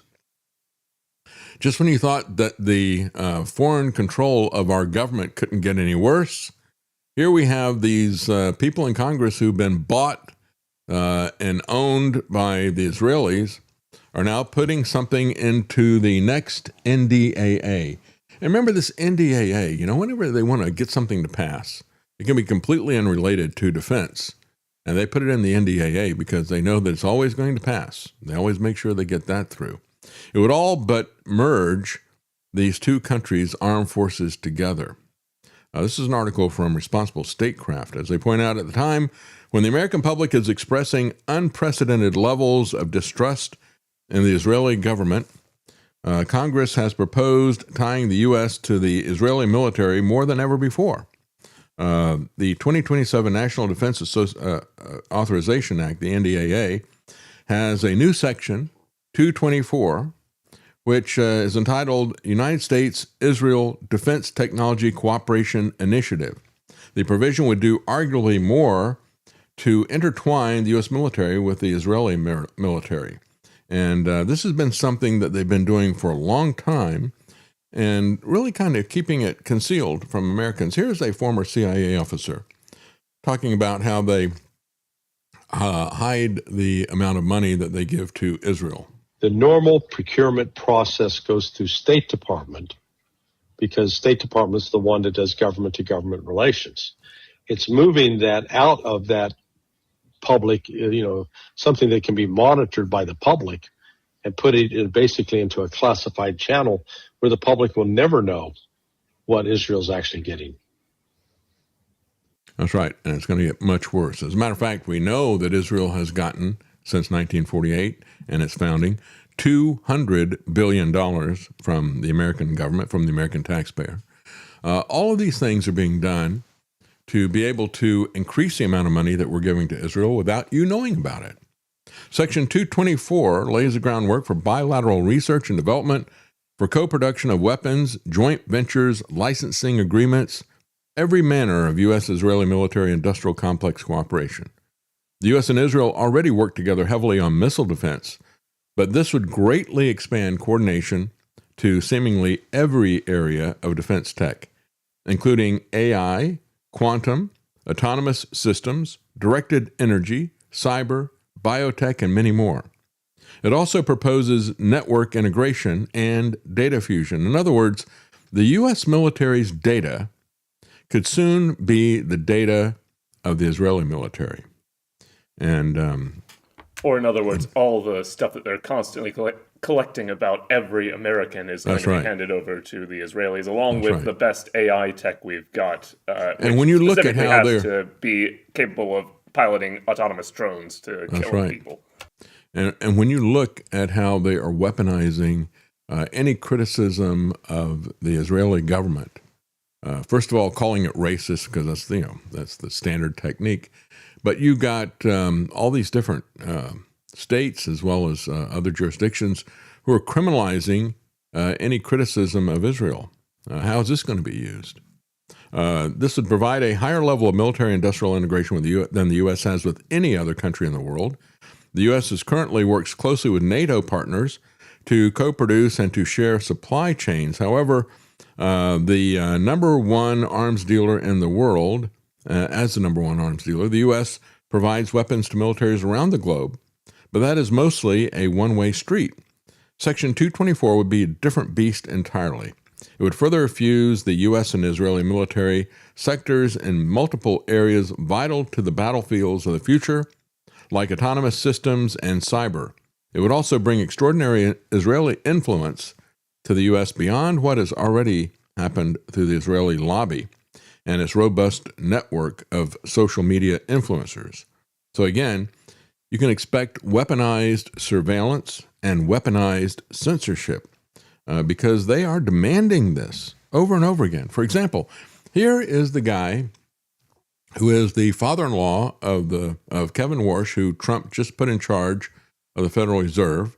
This guy is a multi-billionaire. His family is from the Estee Lauder Foundation, and he is the president of the World Jewish Congress, and he is addressing this organization here. You'll hear them cheer when he talks about how he wants to punish anybody who criticizes the government of Israel. All world leaders, all politicians must lead in this effort. Words are not enough. Political speeches are not enough. Laws must be passed, severe, tough, real laws that will put these hate mongers away in prison for a long time. Yeah, if you don't like the state of Israel, we'll put you in prison. We've already seen this in Florida. We've seen some people like Congressman Fine and also from DeSantis. Words are not enough in response to words. That's right. Yeah, you can't meet the words. Yeah, if you say words we don't like, we'll put you in prison. It's not enough just to have a debate or to exercise free speech. We have to take away your freedom to move and put you in prison. As a matter of fact, you had Glenn Greenwald went on with Tucker Carlson, and they were talking about the fact that there are 36 states where there is no criticism of Israel allowed. It never got a lot of attention, and it drives me very crazy to this day because it's so preposterous, and it really predates October 7th. I would say it's now up to 35 or 36 states in the United States, the vast majority of which are red states, but not all, that have enacted laws that make it a requirement, if you want a government contract, that you certify that you do not support a boycott of Israel. And a lot of people who had contracts before this law was passed ended up getting fired because they refused. There have been hurricane relief aid that cities have conditioned on signing a form that says you don't support a boycott of Israel. There have been all kinds of firings in universities for people who criticize Israel. So it's been developing for quite a while. It's not like it just started. Hurricane relief was predicated on a signed statement that you don't support a boycott for Israel. In other words, you don't even have to be actively boycotting Israel, but if you conceptually support it, you can't get hurricane relief, emergency disaster aid.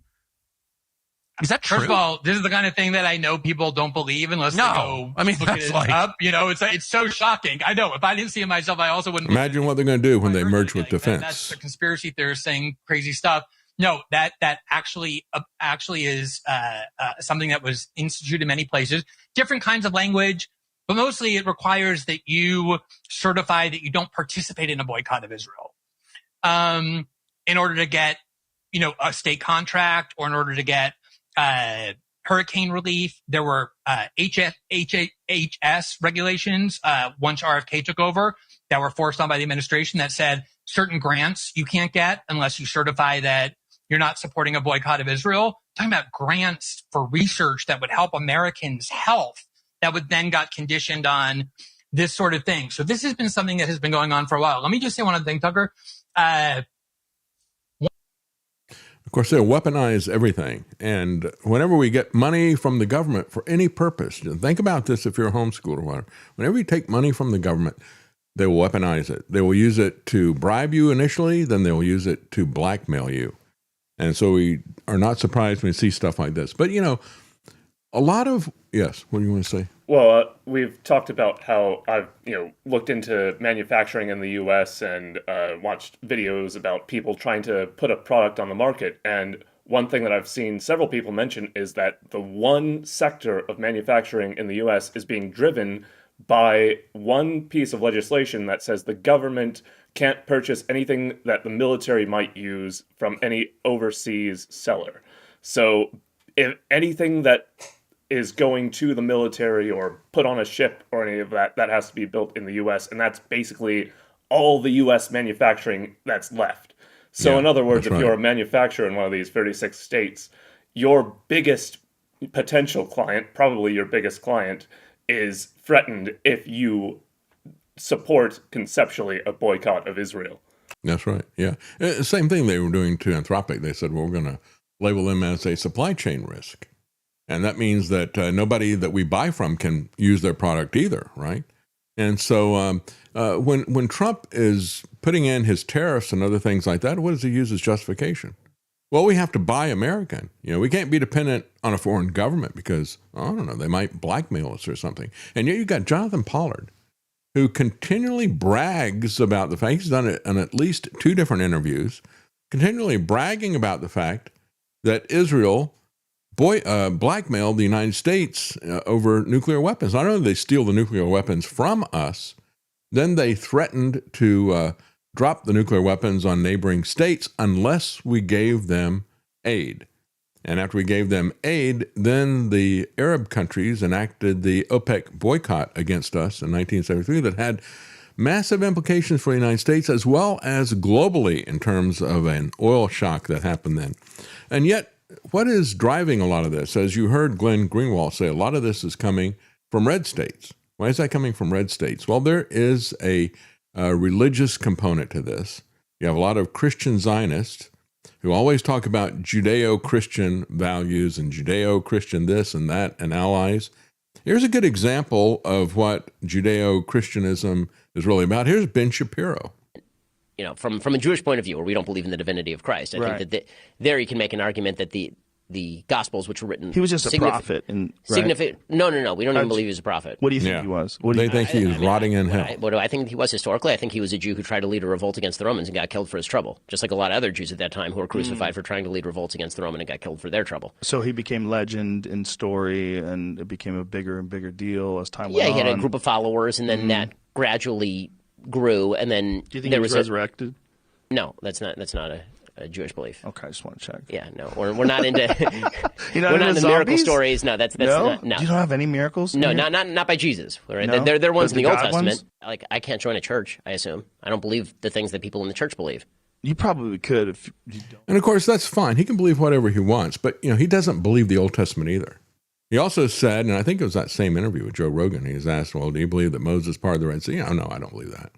Yeah, I got this Jewish rabbi who said that it was a wind, and that was really what it was. There wasn't anything supernatural about that. The bottom line, and the reason I play that clip, is because the people always talk about Judeo-Christian values and all the rest of this stuff. They need to understand this is not simply about them rejecting Christ as the Messiah. They reject the Old Testament as well. It has become a rabbinic tradition, and they don't pay much attention to the Bible as you and I know it. But you have heard Ben Shapiro push the Noahide laws. Well, the very first Noahide law says, it's very simple. They reduce the 10 Commandments down to 7. They keep idolatry, but guess what? They consider all Christians to be idolaters because we believe in the Lord Jesus Christ. So this is not simply about a rejection of the New Testament. They reject it across the board, and they seek to impose another standard that is there as well. But we are told that there's going to be all kinds of punishments against people who criticize the foreign government of Israel because that is supposedly hatred of all Jewish people. And yet, when you look at what is happening in Israel itself, you can see the clear hatred that Israelis have for Christians. Soldiers are spitting too. The soldier in uniform, and this is, people in uniform spitting on you. Now, what shall I say? A recent video of a nun attacked in broad daylight has caused widespread shock. Many Christians in Israel say intimidation and spitting have become commonplace. Abbot Nicodemus Schnabel says he faces threats almost daily when he walks through Jerusalem. It's a young monk. They're really spitting on me in the nighttime, in dark alleys without eyewitnesses, because they know if I attack the monk, it's not accepted. Now it's during daylight, people around, and they don't care. Israeli organizations report a sharp rise in violent attacks on Christians. At the same time, initiatives promoting interfaith dialogue are coming under increased pressure. The vast majority of Israelis think it's a very severe incident and these people have to be punished severely. But I think there's no enough condemning from the authorities, from the government, from the politician. The opposite, they're kind of inflaming and inciting the atmosphere. Yeah, so what the Jewish lady is saying, she said, those of us we think there's too much of this. They need to be punished, but it's the government, it's the Netanyahu government that is not punishing them. And yet you have Bibi says that Israel is the safest country for Christians. And here's what that looks like. They're throwing stuff at this lady here, attacking her, throwing chairs at her. One of them tries to kick her. It's her foot caught in her dress and falls.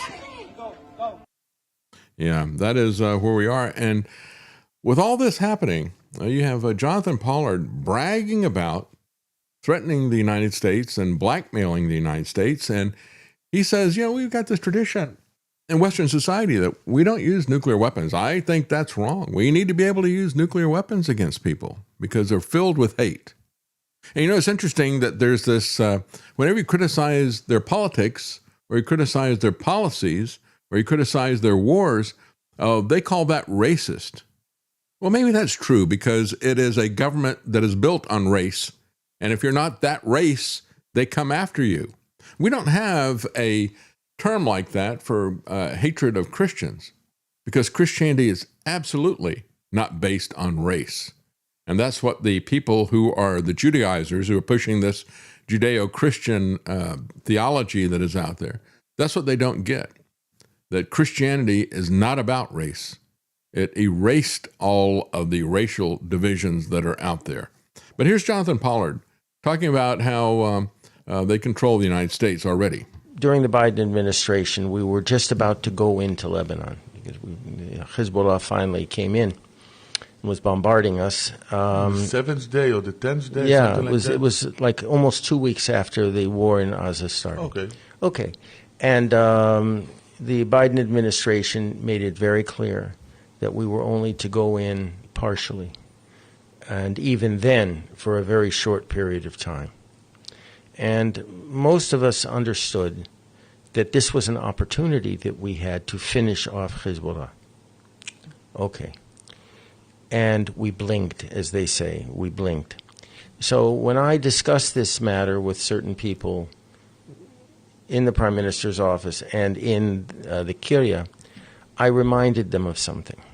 That during the 73 war, when Kissinger stopped the aerial supply of Israel, our government, and I have to say this for legal reasons, allegedly, parked an aircraft at Tel Nof. He loves to brag about an this. A-4 Skyhawk with 2 unconventional weapons under its wings. Nuclear bombs. And we told the Americans to fly their satellites over at a certain time and to take a look at that airplane. And the next day, the airlift commenced. Yeah, but I'm not sure you can do the same with Donald Trump. I think you will overreact. No, we're dealing with Biden. Okay. With Biden. And so I was asked, the people every time I mentioned this story looked at me in horror. And they said, you would do this again. And I said, I don't view nuclear weapons as something that is that bad. It's because of my training. I was trained basically as a Soviet General Staff Officer. I wasn't trained as an American staff officer. What does it mean? It means that my understanding of weapon systems and how they're to be used is fundamentally different from a Western view of how these weapons are to be used. What's the difference? The difference is, for the United States and the West, nuclear weapons at any level, tactical, strategic, EMPs, whatever, are viewed as something that should only be used as a last resort. And even then, very carefully, on an escalation ladder, as they say. With me, I don't care if you start throwing nukes immediately, responsibly, but immediately. And the case that I've been pushing is the use of an electromagnetic pulse weapon or weapons against Iran. I've been saying we should responsibly nuke Iran. Exactly. This guy is a traitor. How's this dual citizenship stuff working out for you? Well, here's another dual citizen traitor to the United States, Mark Levin. President Trump has done more to confront this grave threat to humanity than any other president. He and Benjamin Netanyahu have put their political careers on the line, have put their governments on the line. They've tanked them with a population. They've done more than anybody but they can in stay the in last office. half century to try and confront this Islamist revolution, to ensure that they don't get nuclear weapons, at least not on their watch, and hopefully beyond. Maybe we should be more concerned about the President Trump, Israelis as I said, who like has to put use his nuclear presidency weapons. on the line to prevent this terrorist regime from destroying millions of us. Benjamin Netanyahu has put his prime ministership on the line because the people running who want to be prime minister are now attacking him for a variety of reasons. And these opponents, these myriad of ferocious, duplicitous, exploitive, political and ideological opponents who would put our nation and the free world at risk of annihilation, even if it meant political advantage and electoral victories for them, are truly detestable. It's one thing to have a loyal opposition. It's another thing to have a disloyal opposition. President Trump is an extreme... Yeah, let's talk about where your loyalty actually lies, Levin. And so if you are somebody who does not want to use nuclear weapons on your enemies, then you're the problem. It's not these Jews who want to nuke everybody, or these traitors like Jonathan Pollard or traitors like Mark Levin. He calls his program Levin, Life and Liberty, or Life, Liberty, and Levin is what he calls it, right? Actually, it should be Life, Liberty, or Levin, right? You can have life and liberty, or you can have Mark Levin and his Zionist policies that he wants to kill everybody. You have former Colonel McGregor talked about this dual citizenship problem. To which country is your allegiance? So starting with you, the United States or Russia? Fortunately, the United States. What about you? America all the way. What about you? Israel or the United States? Israel. I have dual citizenship. Why are you here? You are how old? I'm 28. 28. Of your 28 years, how much of that time has been spent in the United States?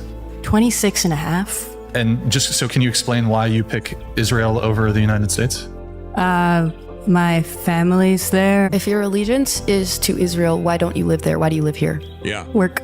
That's Mark So Levin you want to reap as well. the benefits of the United States, but you won't back them. So what's the problem with living in Israel? There's no problem. I'm just... Then why don't you live there? It's a choice. If you're going to side with Israel in conflict with America, then why would you live in America? It is kind of interesting when citizens of the United States who have lived here for most of their life have an allegiance that supersedes their allegiance to the United States. It's I'm proud of where I'm from, and I don't hide it. Are you proud of being also an American, though? I mean, Sounds like a no. It's a hard question. It's not a hard question. And of course, it's the same question that Trump talked about Miriam Adelson. Yeah, she loves Israel. I think she loves Israel more than she loves the United States. Do you want to answer? Oh, no, I don't want to answer that. Yeah, because we know the answer to that. And then, of course, there's people like Mike Huckabee, who may have been born an American, who may not be racially have any connection to the Jews, and yet he considers himself as a Christian Zionist. And you're absolutely right, Mark. Mark Young, 12, says the term Christian Zionism is an oxymoron. If you understand who Jesus is, the Lamb of God who ended the sacrificial system and made the Jewish temple obsolete, and with the Jewish temple gone, they haven't practiced Judaism as delivered by Moses for 2,000 years. But here's Tucker talking to Huckabee. Listen to the double speak from Mike Huckabee. Question, how much does it matter what Americans think? Well, it matters every bit what Americans think. That's why Americans vote. It's why Americans have the opportunity to have free speech. We want them to have that. Okay, so what percentage of Americans support a war with Iran? I don't know. Do you know? I do. I think it's around. He doesn't care. I saw the numbers yesterday. I think it was like 21%. Okay. Is that enough to have a war with Iran?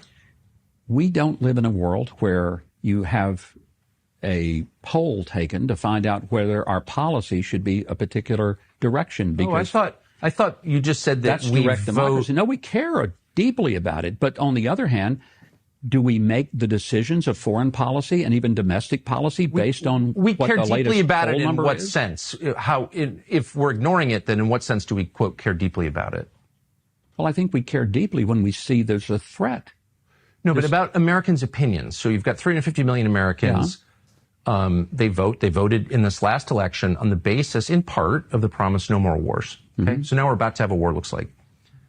80% of people are against it. In that range, let's say 70%, but nowhere near majority support for this war.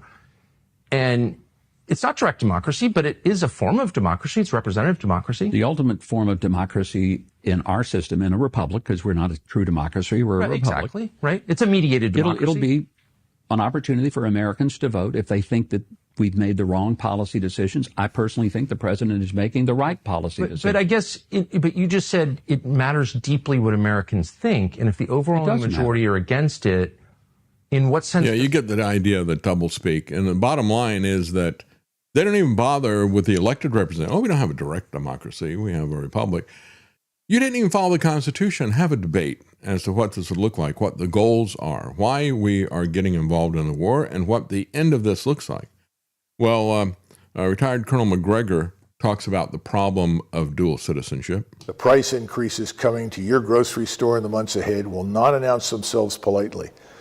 They will arrive quietly and mercilessly in your heating or air conditioning bill, in your shopping cart, on your family's table. And the same men and women who pushed us into this war with Iran and the war in Ukraine will be on television explaining to you why it was worth it. I'm here to tell you that's not true. This brings me to the most important question in American politics today. Who is governing this country? For whom are they governing the United States? Our founders asked this question before we gained independence. They answered it in a language so clear, so unambiguous, that 2.5 centuries have not diminished a single word. The government of the United States derives its authority and power from the consent of the governed, not from foreign courts, not from foreign treasuries, not from foreign governments. For the American people, and only from the American people, that principle is not partisan, it is not controversial, it is the foundational premise of everything our republic stands for. And today, it is being violated systematically, openly, and with almost complete impunity. Let me ask you something that your elected officials will never ask on camera. Did you know that at least 75 countries around the world, a conservative count by any measure, prohibit dual citizens from holding elected office, appointed positions, or any significant role in government? At least 75 nations, and I want you to hear this list carefully. It's partial, but this list is not a list of rogue states or fringe governments. Germany, Japan, India, Mexico, South Korea, Norway, Singapore, Austria, the Netherlands, Israel, the Czech Republic. Every culture, every form of democratic governance, some of our closest and longest standing allies, and every single one of them arrived at the same fundamental conclusion through their own history, their own hard experience, their own democratic wisdom.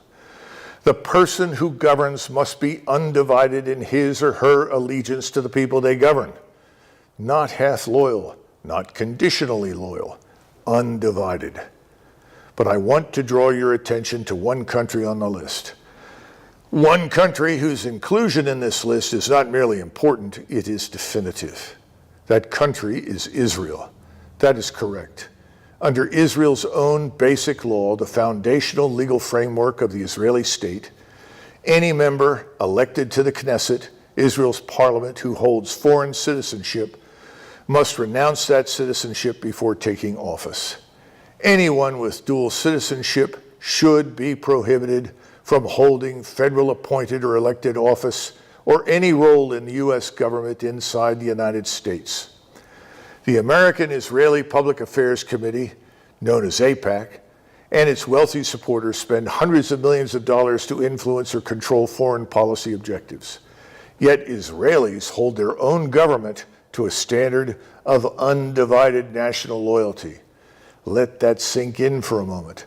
The standard for which I am advocating today, the standard that Washington, Jefferson, and Madison strongly supported, is not only the American standard, it is also the German standard, the Japanese standard, the Indian and the Norwegian standards. It is Israel's own standard. Isn't that interesting? It's Israel's own standard. And of course, you point out during the break here, Lance, that Jonathan Pollard would have an issue in Israel holding elected office, wouldn't he? And yet he's running for elected office. I'm sure he has renounced his American citizenship in the most certain terms because he is one of the, if not the, biggest traitor to America ever, Jonathan Pollard. A guy celebrated by Mike Huckabee, celebrated by Bibi Netanyahu, a guy who was flown back to Israel by Miriam Adelson. These people are enemies of America. And we talk about dual citizenship. I mean, it disgusts me to see a congressman, and we've seen this, parade around in Congress wearing an IDF uniform. It's like, where do your loyalties lie?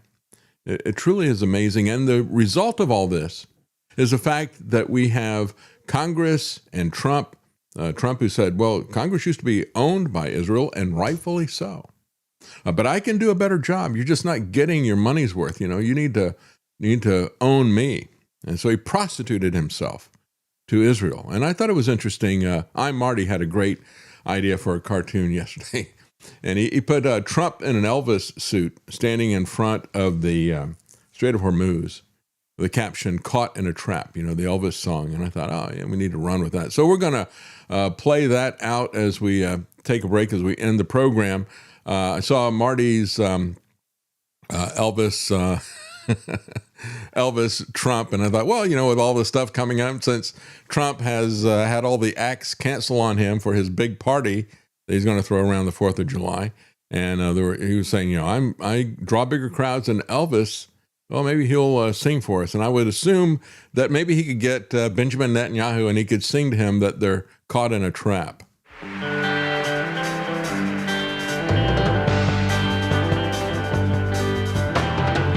We're caught in a trap. I can't walk around because I love you too much, babe. Well, he's got the moves, hasn't he? Why can't you see what you're doing to me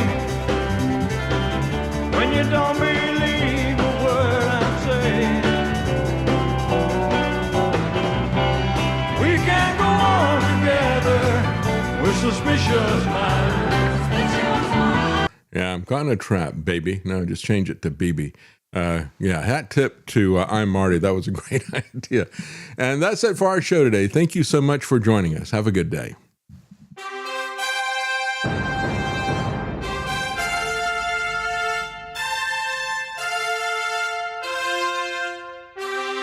The common man.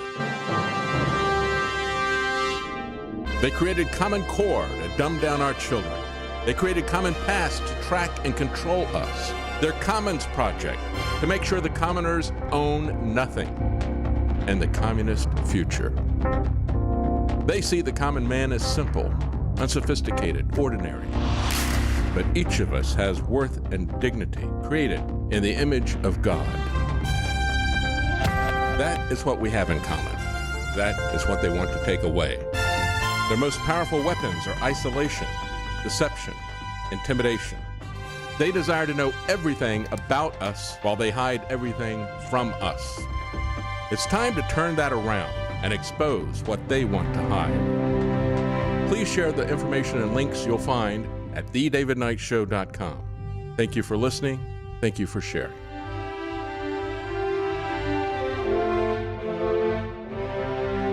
If you can't support us financially, please keep us in your prayers. thedavidknightshow.com.